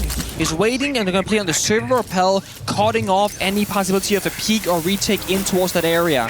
But with this secondary level of hard breach into the inside wall of cash, it could be that DC wants to attack it. But looking at the player locations on the roof, going towards the Kusi, I don't think they're fully locked in what the attack's going to be. They could fight for the roam clear with Kino joining, but they also could hit the side if they find the gap. NGR, he finds Reaps. However, Speakeasy immediately replies, Newers is having a terrible game so far. Good gap found, though, by Faults. Surely Weibo will have to peel back now. The bomb side is getting weaker and weaker. It's just Gotti and Speakeasy alive. Hoven is the sole player on the red stairs, but I think they don't realize it. Surely they'll be able to find the kill. The Blackbeard somehow manages to 5, but no. Hoven will find 1 regardless. Meanwhile, his teammates have fallen on the bomb site. He's the last one standing. Faults will go for the plant. No impact in pocket, but still he finds the shots onto the toes of Kino. 1v2. This is how the second map ended. Hoven failed to win his 1v2, and they've completely abandoned this. They can play it vertically. Hoven is low HP. Does he just jump on that kid, I wonder? Tough defuse spot. Has the yellow ping, but it's fake information. They're not impossible. Still there. It's a great plant spot, by the way. Yeah, I just don't see this as being possible to get the retake on. He's going to be completely exposed to the hatch while he goes for the counter defuse, and he can be swung from multiple different angles. Spots the first one, but NJR will take him down. It's 2-1 before we get the next set of operator bans. DZ look to recompose as they pounce on the gap on the bomb side. I love how they attacked that. That was a lot better. There was a frontal attack and the bomb side pressure, and where were they going to find the kills? That's the attack they go for. And it landed somewhere in the middle because they got a kill on the roam and a kill by the side. Hovin could have had a great double there, but it doesn't matter because DC, they conquered the bomb side control rather, and that's all they need to go for a plant. Hovin stuck on the wrong side of the building. Can't quite get back in time. Also, of course, no surprise here, Bandit Kite in the first rotation, Mira in the second with the third operator ban. Just all about the wall denial. Yeah. Just guaranteed to break them and don't get stuck. I mean, you still 2-brow freeze them, but it's not going to stop you from winning. Just barely slow it down. And realistically here, the way that DC are playing, hard breach is the first consideration. Yeah. We heard Call Out talk about redundancy. They brought 3 hard breaches. You got Thermite with 3 exothermics, you've got Ace with 3 Selmas, and then you have Zafir with the tin can openers. You're getting a lot of that as well. It's just opening up every possible avenue for DZ, which means at the drop of the hat, as soon as they find a kill, as soon as they see a gap, as soon as they count, hang on, there are only 2 players on the bomb site, 1 over here, we can 3v2 this guy, they send it. And that's exactly what won them that last round. Because they did win that, there's no tactical timeout call. Because realistically, you win 2 attacks here for DZ, that should be enough. I think you still gun for 3, but with how defensive favored this series has been, I would say that 2 attacks looks pretty good for DZ. double shield here from DarkZero. Unusual. Could be a matter of having the ability to push dirt with a shield, but also have a shield elsewhere, either for roam control or dropping the hatch for a plant, because, you know, Monty, you're safe, you're planter, you're drone information kind of operator. Blackbeard, frag grenades, AR, go for fights, close the gap. It does give you a spearhead with 2 tips, right? A double stab, if you will. But first you gotta get into that exact position. Not a ton of roam presence though from Weibo. I mean, look at the bottom right, you see B basement, B basement. They're just not really upstairs. A single Peter Thursday in garage on first floor, but that's it. So once they join out all the 7, they realize, guys, there is no roamers. This map is fully ours. I love the Kino just making it very safe here, destroying the gas pipe, despite the fact that there's no real threat. You never know what can happen later in the round. I mean, remember that Newer's got team kill with a gas pipe? It can happen. It's still a relatively new feature, only about a year and some old. Yeah. Especially if you combine it with an impact or a nitro cell. Yeah. No reason to take that risk. DZ is so quick here. Yeah, I mean, 1 minute 40 seconds, they've breached pretty much everything that they need. Just missing a little bit of self-destruction in kitchen probably, but then they have all the tools that they want. And they got the Monty. Again, this could be a very different one where they play for a plant-oriented push rather than playing for kills. Yeah. And as I said, because they got 2 shields, they got 2 different areas they can push. It's just so effective and so efficient with DZ, so quick. I was speaking to a team that was boot camping and scrimming DZ in the lead up to this tournament. They said these guys are so good, you literally cannot get more than 1 round off of them in a 12-round scrim. That is how well efficiently oiled they are. And we're seeing that here on Clubhouse, a map which is just the staple of Siege. It's all about hard breach, it's all about executes, it's all about roaming. It's got so many different flavors of Siege rolled into one map. DZ struggled in the first 2 rounds. Now they're looking a lot more organized, but still in the 5v5, we don't have an answer to what's going to happen. Oh, a lot of damage on Aquino as the first shield drops down. I think it is a bait. Both shields are down in there. As Fall starts to take damage, he looks for a safe plant spot. The coverage is good from NJR. Will Weibo look for a way to deny this plant? It's 2 shields covering each other to guarantee that that plant will go down as Weibo forcing the 5v5 retake. Kino looks to try and lash out with the Blackbeard. No nitro cells or impact grenades remaining for Weibo, which makes it such a devilish task here to try and retake, and Foltz has got an active. The double shield strat seems to be working out as both of them eventually will fall. Now it comes down to Weibo retaking up above into the 2v2 as News holds down 1. It's all up to Gotti in the 1 versus 2. With both players upstairs, J90 all the way outside. Now Gotti does not have the time, and Newers will find the kill from the Vert. Beautiful. It is picture perfect from DZ. The double shield strat works like a charm. I love how they double down on the protection right there. So when Monty goes to plant with his shield on his back, his heels and ankles and feet are still exposed. So therefore, the Blackbeard dropped with him and blocks that final bit of area that could be vulnerable. While they're doing so, they're spamming the Incadellas, that a couple of smoke grenades go off, chaos in the server. And the reason why I do that is because the player on AKs could just shoot the toes if you don't get blinded, and that's a way to just instantly lose the round. So it's a full commitment, rush of a push, after going for the roam clear, works out perfectly, and there was no intel there from the defense of Weibo of where and when that plant was going down. So the Toxic Babes were in pocket. They weren't even being tossed out. They had no real information on what was going on. They barely broke the back B softball. It was completely intact. They were not ready for that one, that's for sure. Yeah, I love that.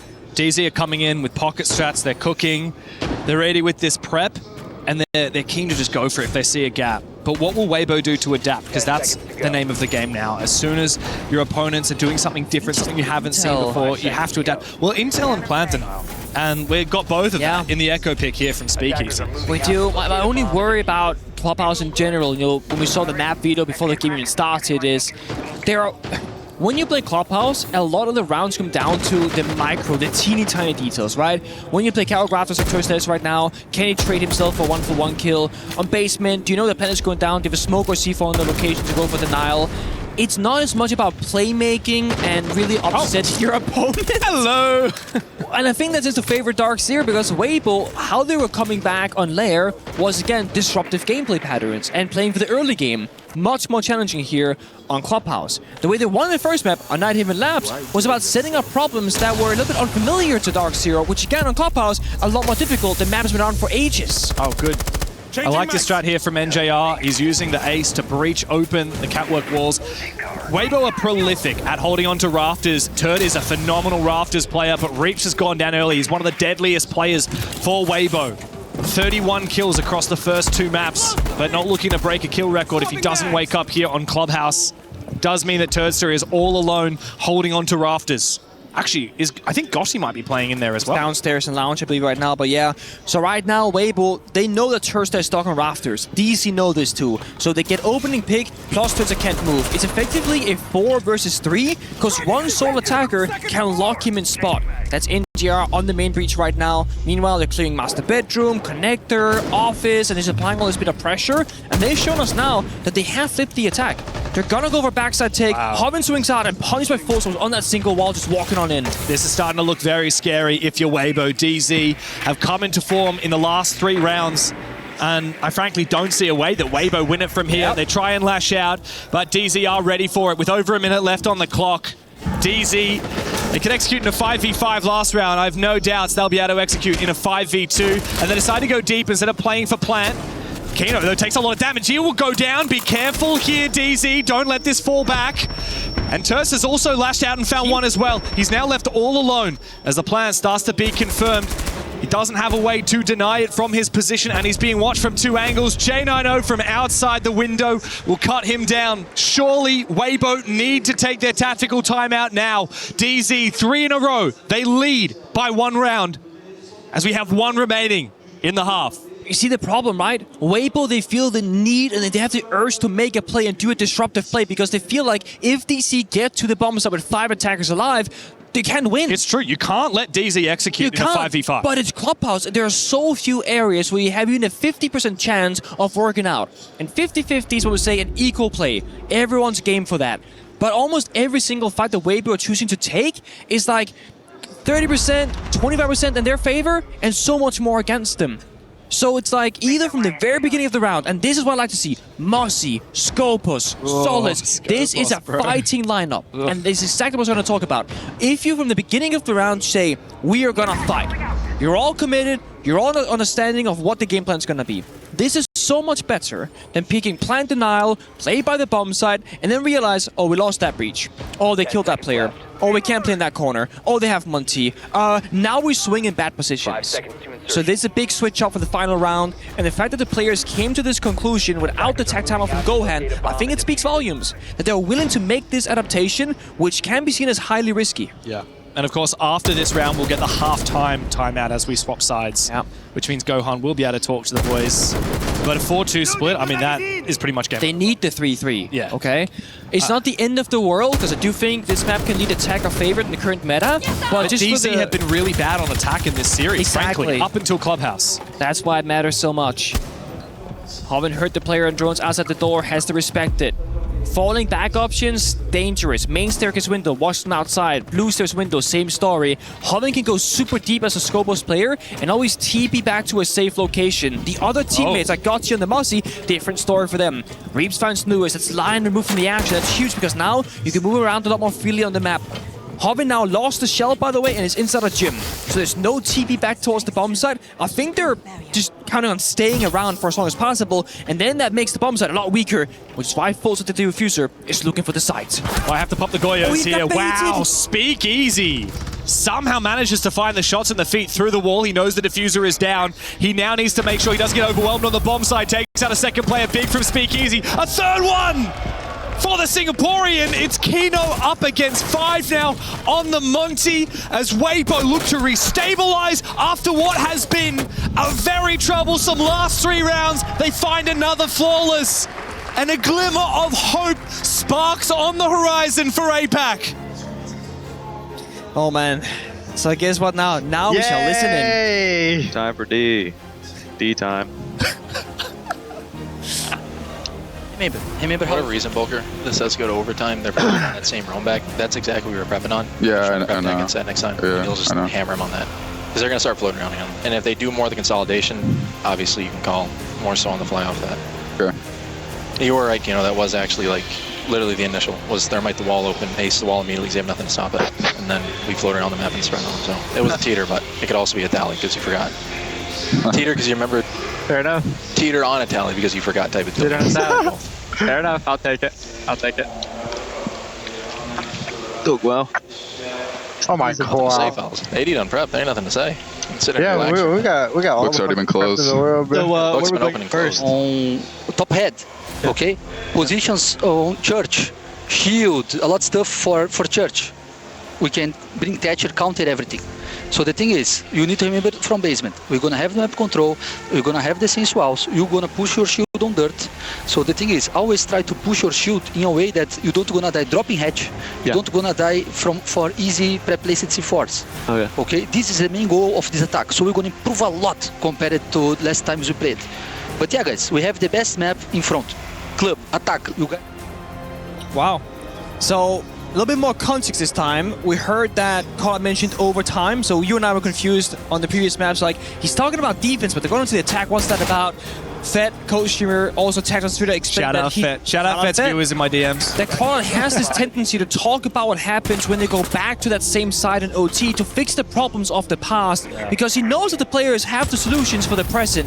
And we heard there, DC stopped talking about strats. They're like, guys, book's open, now it's closed. They now just literally gotta wait. said, I don't have anything to talk about. What about you? They are so prepared going into this, and the players have so much self-control in the server where Callout only has to step in as an absolute emergency.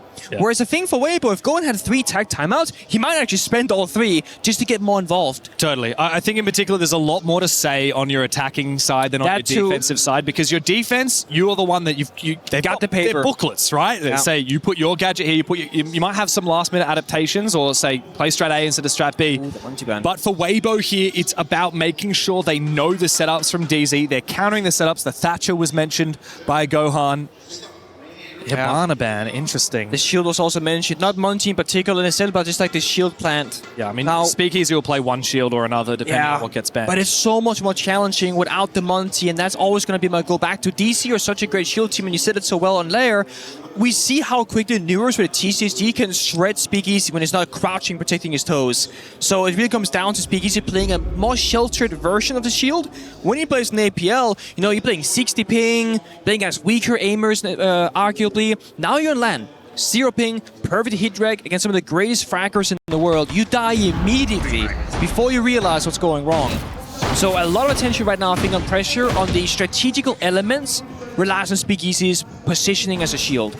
On the other side, for DC, we just gotta see Kino not pop up with defense. He's been taking a lot of shields on the attacking side. He was last alive a few moments in a 1v3, unwinnable spots. So his scoreline being 0-5, not really a true stat line, but he now has a chance on the side swap to change that that story for himself. There was a fear from Alpha on the desk about what happens if Reaps the carry stops fragging out like a madman. And this is the thing about Weibo Gaming when they play the highest level. They can take turns. Hoven is at a big clubhouse. Big Easy had a huge round there in basement for the final and a half. Turdstab can pop off. He's at a quiet moment. He's now on Solid Snake. That's gone unbanned. He's going to feel super comfortable on a particular operator, getting a ton of intel. Yeah, a lot of intel for the roam clear and perhaps for an eventual execute. The problem I see here for Weibo is going to be DZ with their hard setups on the bomb site with Wamai, with the Goyo, and the Azami. This is a slew of util that is extremely difficult to counter. And if DZ can burn enough time at the start of the round, and if Weibo are inefficient with their roam clear, then they're going to run out of time to go for an execute. Also, no Thatcher, which they did speak about. But of course, that can happen in a later basement attack as well. Don't show it all in the first round. He also said be careful of pre-placed C4s, two possible keep the shields alive. We're playing for the late round. The thing is, without the Thatcher and the Bandit on the board, that was, Church is no longer attackable, I don't think, with this lineup. Yeah, this is very slow. So what we're looking at, Dirt Tunnel Kitchen attacks, something that DC has seen a billion times before. They got C4, they got Toxic Babes, they got the Walmaya Sami set up, the Goyo canisters. Oh, are they going to impact trick the hatch? This feels a little bit like Weibo are playing into DC's defense, and I mean that in a negative way. Like they're countering themselves, but not having necessarily the correct read. And I think a lot of this will come down to the opening pick, if they can find it. Yeah, I'm wondering the same. Look, this is going to be... all the ingredients here say that DZ should be favored in the round, unless if Weibo can pull off something miraculous. I don't think the kitchen hatch has successfully opened yet, and the impact trick unsuccessful here. So credit to Weibo, they managed to make that work. Now, the plan was to go for a dirt push. We have to use the final piece of hard breach utility to open up dirt for Speakeasy to make his way forward. However, NJR still has an impact grenade to try and battle with that Blackbeard. I don't like that Speakeasy is solo here because the kitchen hatch is open. DC know that. That means they cannot fall back unless an Asami Keep barrier is positioned to enable his safety. And there's a Goyo fire on the ground. So this is going to stall for 20 seconds. There we go. That's 20 seconds. Now we're talking 29 left on the clock. If there's a second canister, Dirt Tunnel is off hands here for Weibo Gaming. And while they're waiting, they're not progressing.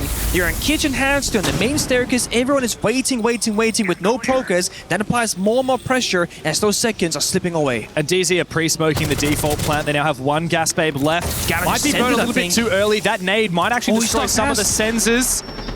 There needs to be a backstab here for Weibo. That's the only way they win this round, but Hoven has somehow managed to go all the way up long and find a kill. It's now up to Turd to come in from the backstab. Newers does retain control. It's now up to Gotti as Turd finds a double from Blue.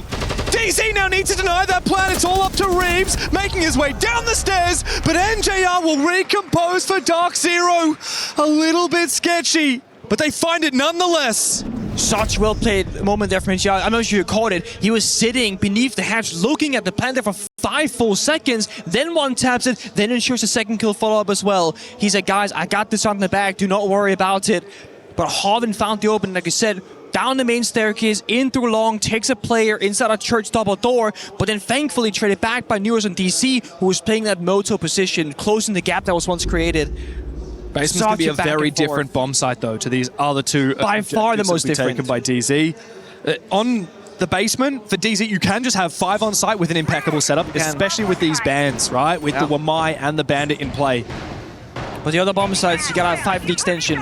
Here in CCTV, you got to fight for Catwalk and or Master Bedroom, or hold a stronghold downstairs when Newers is currently reinforcing, because you cannot just play 5 guys on site. There's not enough playable positions for that to be possible.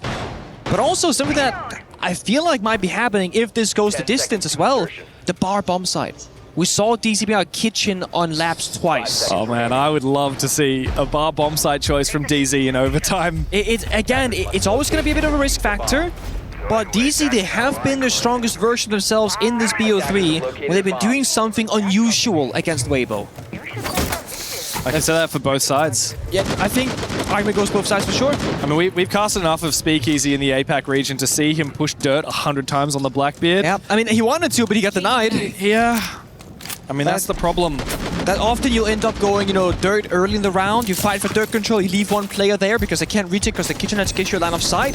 They went dirt last up against the Goyo, and it's like, okay, that's just not gonna work. A little too late. But the plan B flip, I think, for Weibo was a solid attempt of a round. It wasn't that, oh my god, they're panicking, they're stressed. It's like, okay, they're gonna full send it in APAC fashion, and they actually got close.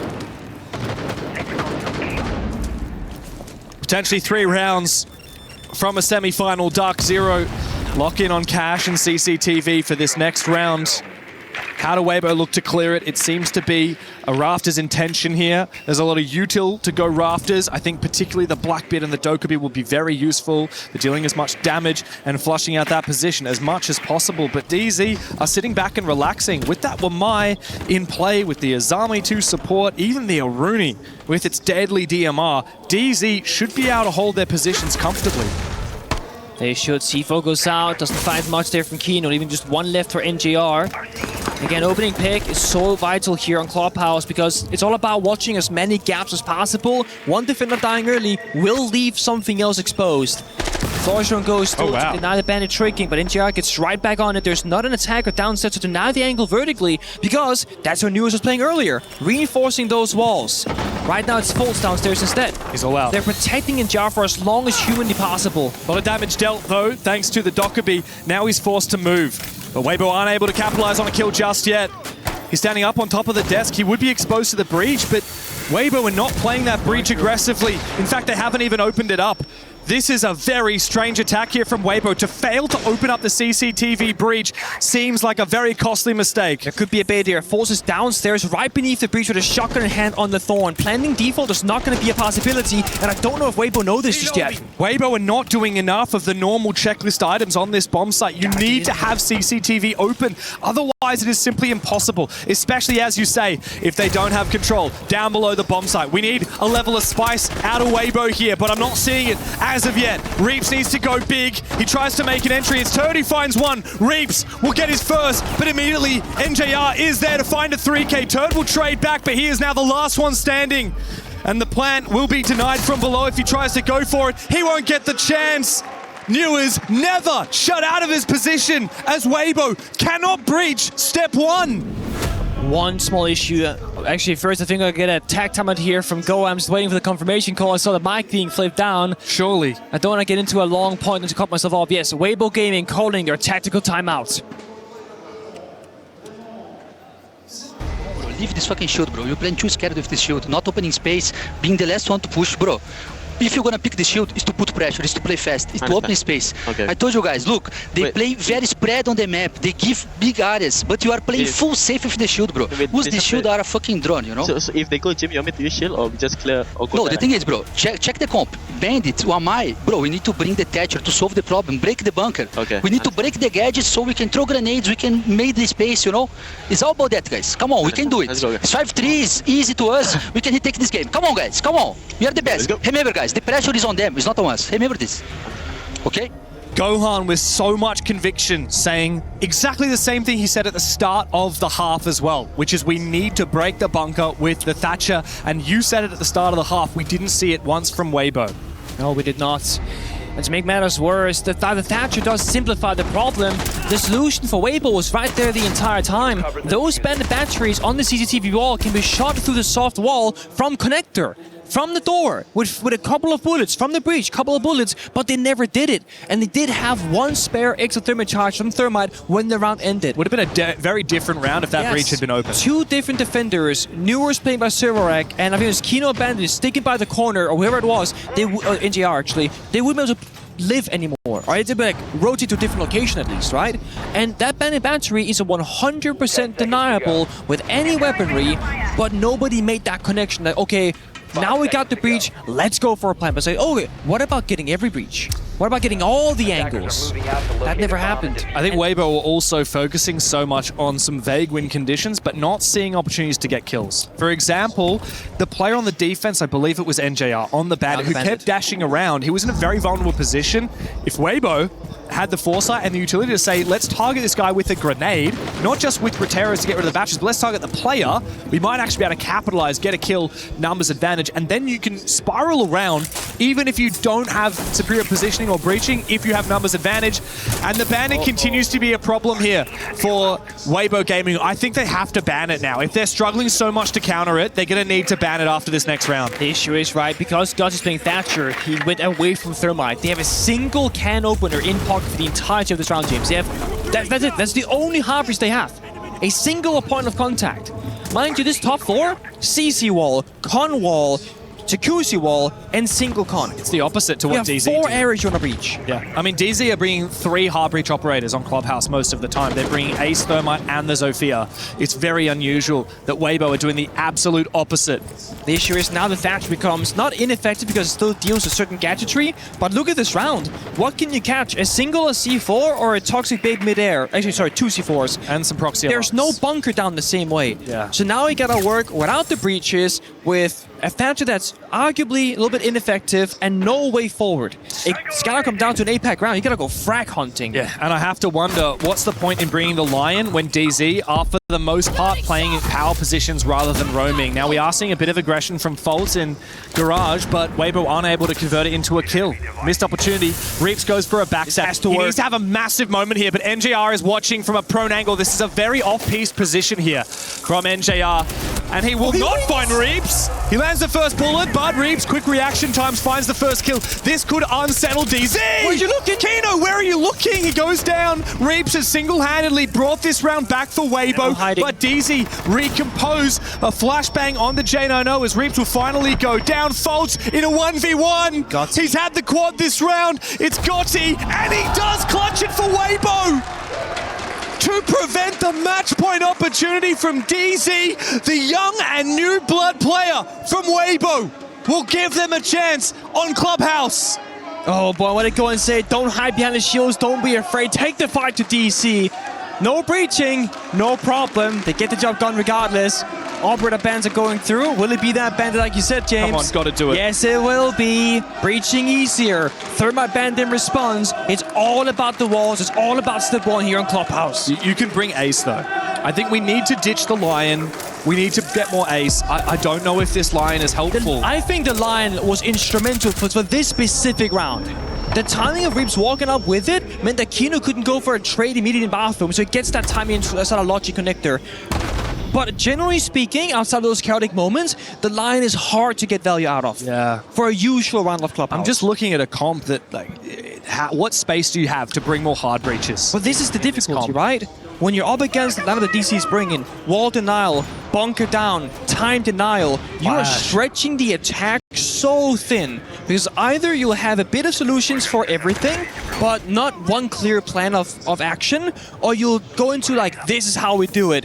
But if they bring a certain defender or a certain attacker dies early to a gunfight, you lose the round. This round right here is where Weibo need to be bringing that Thatcher and a lot of grenades. Not gonna do that. And they're not gonna do it. I mean, we're talking about trying to counter the Clash, we're talking about trying to counter the Wamai, the Warden, particularly the Goyo and the Azami, which are both vulnerable to grenades, but we don't have the Thatcher to counter the Wamai. Well, what would this be? So, okay, just like while the round is early, right, because it's a bunker down here for DC, no action should be happening, we'll see.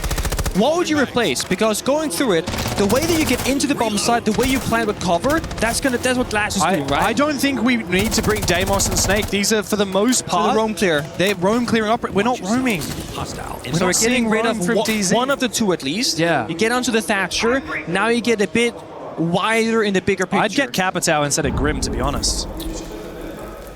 Capitao can flush out the AK's position. It's also a better Clash counter. I mean, it's easy because we see the comp. I don't know if Weibo did enough advanced droning in prep phase to see the exact comp. You've lost a lot of drones, so I hope they saw a lot, but yeah.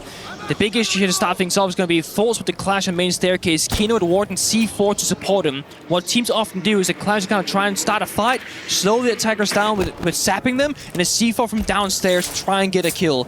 If DC finds any kill that goes untraded, that is the strat working out to perfection. That's what they're aiming for with the setup. Atra could win a freebie here onto Hoven. Kino is allowed to play so aggressively here, looking for his first kill of the game still, but yeah, he is forced back, targeted by the Deimos. Now the worry is the pre-placed C4s if you're Weibo. J90 and Kino both have chances to try and land shots with them. Okay, so step 1 is cleared. They got a bit of breaching done as well. Second step here, right? Because you got the Deimos and Solid Snake, I feel like you're forced to try and take some fights on blue and go for backstab like Tursty did last time, because how can you go for a 4-man kitchen execute like DC did with this lineup? Not to be. Ooh, Nitro. How do you take third tunnel? Not easily, because there's no shield. C4 goes out, could find these strings. Oh, he stays alive.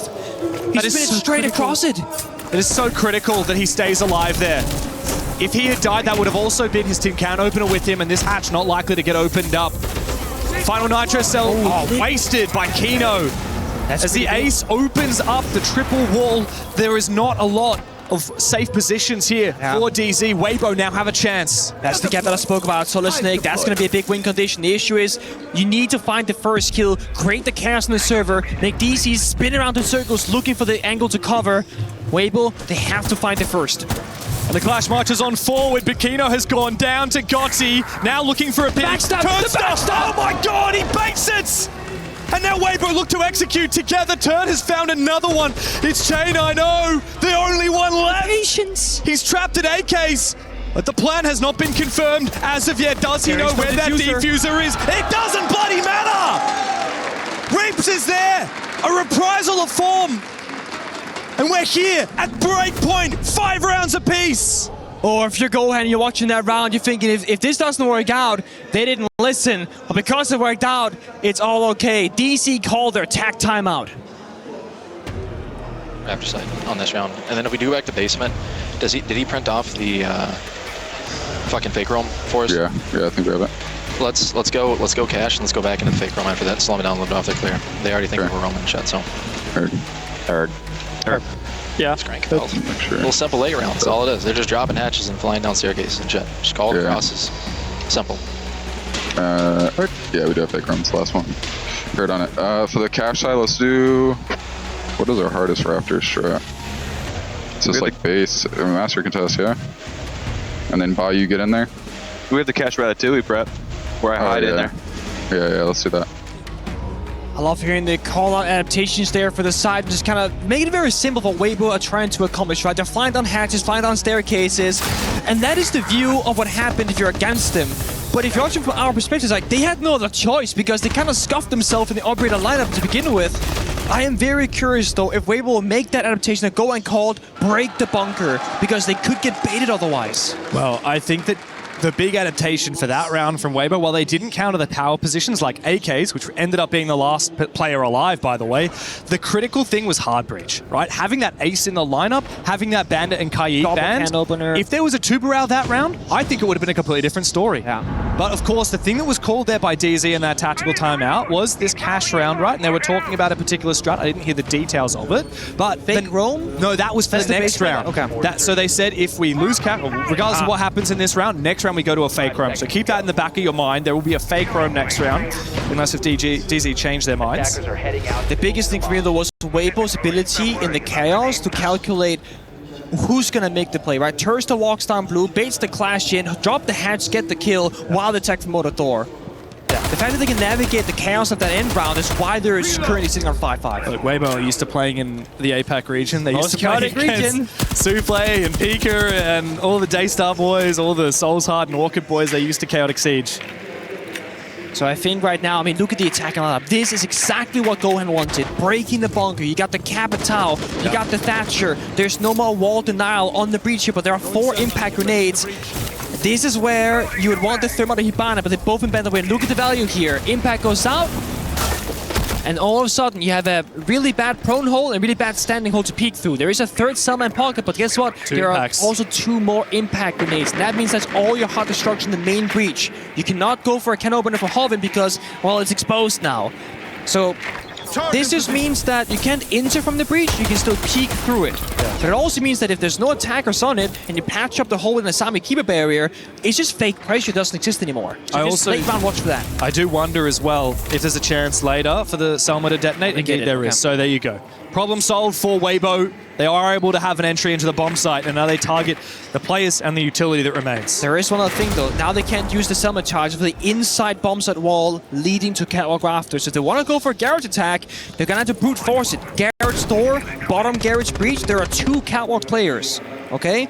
Jaina and Noah is playing in that position together with Newers. One by the window, one by Rafters position 2. Newers is just hiding. And right now they're committed. Look at the player lineups. They're on the garage door. They're downstairs. They have to make this entire round work off Catwalk. If they clean both kills, it will be free. The EMP comes out though, that might enable the fire from the Capitao to go out into the first position, which is on to Newers, who's trying desperately to look for a peek. They haven't landed the shots as of yet. Out comes the first fire, but that's the last of them. Jumped out the breach. And Folds finds one. The jump out doesn't work for Folds. Unnecessary pressure from DZ. Weibo win the exchange with Turd going down, but at the price of 2. Maybe you need Catwalk now. There are players stalking Catwalk Rafters. No, they're going to commit to it actually. They thought it was clear, but it's not. Newers. He might have just given a lifeline over to DarkZero. Hoven takes the 1v1. There were no Selmas left for Speakeasy to try and breach that catwalk wall. There's actually no rotate as well. This is a critical moment. The timing. If Gotti can find that kill, what else can't he do? It's now up to DZ. Kino with 0 kills, Newers with 10 to clutch up and prevent Weibo from stealing the match point they thought was rightfully theirs. The no garage is clear because Newers is downstairs, so they can take that control, but there's almost no time left. 10 seconds. An attacker on the roof, one by the breach, and Speakeasy on the catwalk. The clock will be their biggest enemy for Weibo. They need to find that kill. They need to find their way inside, but they cannot do so. DZ might have had the numbers advantage, but they sat back, they waited. All they needed to do was prevent the plant, and they can say that they checked that off nicely. Weibo now staring down, match and elimination point from EWC. Such a small detail, right? The Thatcher MPs, they were sapping Magnus, they were sapping the Jaeger ADSs, but there was one that went unsapped, and it saved Newers. That first Capital Fire arrow, it was spot on. And then they're gonna have a player on the outside breach waiting to cut him off if he were to sprint away. At the same second, the ADS catches the fire arrow, Foltz peeks the main breach. That's a winning microplay there from DC. Foltz then, arguably in hindsight, overcooked. He jumped out the breach looking for a second kill. He got traded successfully. But DC, they said, guys, now we're making it happen, and you will win or lose the round off that play. And a big part of that is the fact that there was a double reinforcement on Rafters. If that was only a single reinforcement, Weibo would have had to wait into plant. And that's the thing. This is so hard because hindsight, right? Gohan wanted the boys to break apart the bunker. And this is maybe where the one weakness of APAC comes to shine through. You get 0 practice in domestic play at that setup because they don't play that style in the majority of APAC games, especially in Asia. So it's the right thing to do strategically, but you're taking Weibo, the players, out of their comfort zone, out of their practiced element. Look at how they attack the basement attack. Pure chaos, gunfighting, gap finding, brute forcing. Then they get pacified into problem solving a late round, it falls apart. And now we get to see DZ show us the fake roam that Callout mentioned in the tactical timeout. At the moment, it's not looking particularly fake. There is Newers all the way upstairs, the top fragger for DZ. He's fallen back to stage, and he might be about to come back to the bomb site as well. He can continue using his gadget, however. The Solid Snake on the other side will be soft countered by the Vigil, but can still allow a lot of map control to be taken here for Weibo. It's all about trying to bait him in right now. They know roughly where each other are attacking or defending from.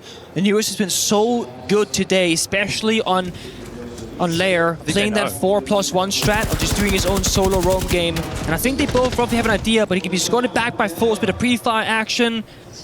But this is turns to getting good value by effectively doing nothing, just waiting for the gunfight that will never come his way. And this fake roam is working. You can see the mute jammers have really stalled out the droning on the top floor. Also, Speakeasy's onto his shield. I know what they go and say, do not hide behind the shield. If you pick for it, you're gonna get in there, you're gonna fight, you're gonna get intel, be in the front lines. Right now, he was on the roof for half the round, only just entering gym after his teammates droned the majority of it for him. He said, if you're on the shield, I don't want to see you droning. It has been a slow round from Weibo. The only saving grace will be their explosivity in the late round. This is such a hard round if you're a pro player. I've been here myself before. Timer's ticking down every second. You feel the pressure, elimination point as well. You're going to be going home and not breaking the top 4, which would be historic for your region. the goal for this Weibo roster, it keeps increasing. They expect to qualify for majors, expect to go into playoffs, expect to now start breaking into top 4 territory, and to do it against DC, who just came off a major victory. Historic for the players. First time for everyone but Speakeasy, and Gohan would be so proud. And it's gonna come down to this. Impact trick. A 5v5 in the basement, C4 goes out, Impact Grenade as well, denying the hard destruction, combined with the Hibana band from earlier. Oh, I don't it like makes this attack fall apart in the late round before we even get there. There are 2 Selmas left in pocket. It's the only bit of hard destruction, and they have to be so specific. Oh my god, they haven't even breached the mid. Oh, wow. They're flipping it again. The issue is, this is the 3rd time they've done this attack. Where Tursta goes down blue, where somebody follows on the hatch, they go down Hobbit main staircase, and they drop Moto. They've shown this twice already. It has to work. It's go big or go home now for Weibo Gaming. As the major champs sit back, relax, and wait. They lash out. They find the first. Gotti finds one. Needs to double up, but he can't do so as of yet. And he's trapped. Speakeasy, good for one. Trade it back again. It's Reaps, the last one. The major champs can take a bunch, and they can dish it straight on back. With the solar eclipse hanging over the Sen, DarkZero chase the trophy into the semi-finals. A heartbreaking final round for the fans of Weibo Gaming, but a DC that holds on strong, unbreakable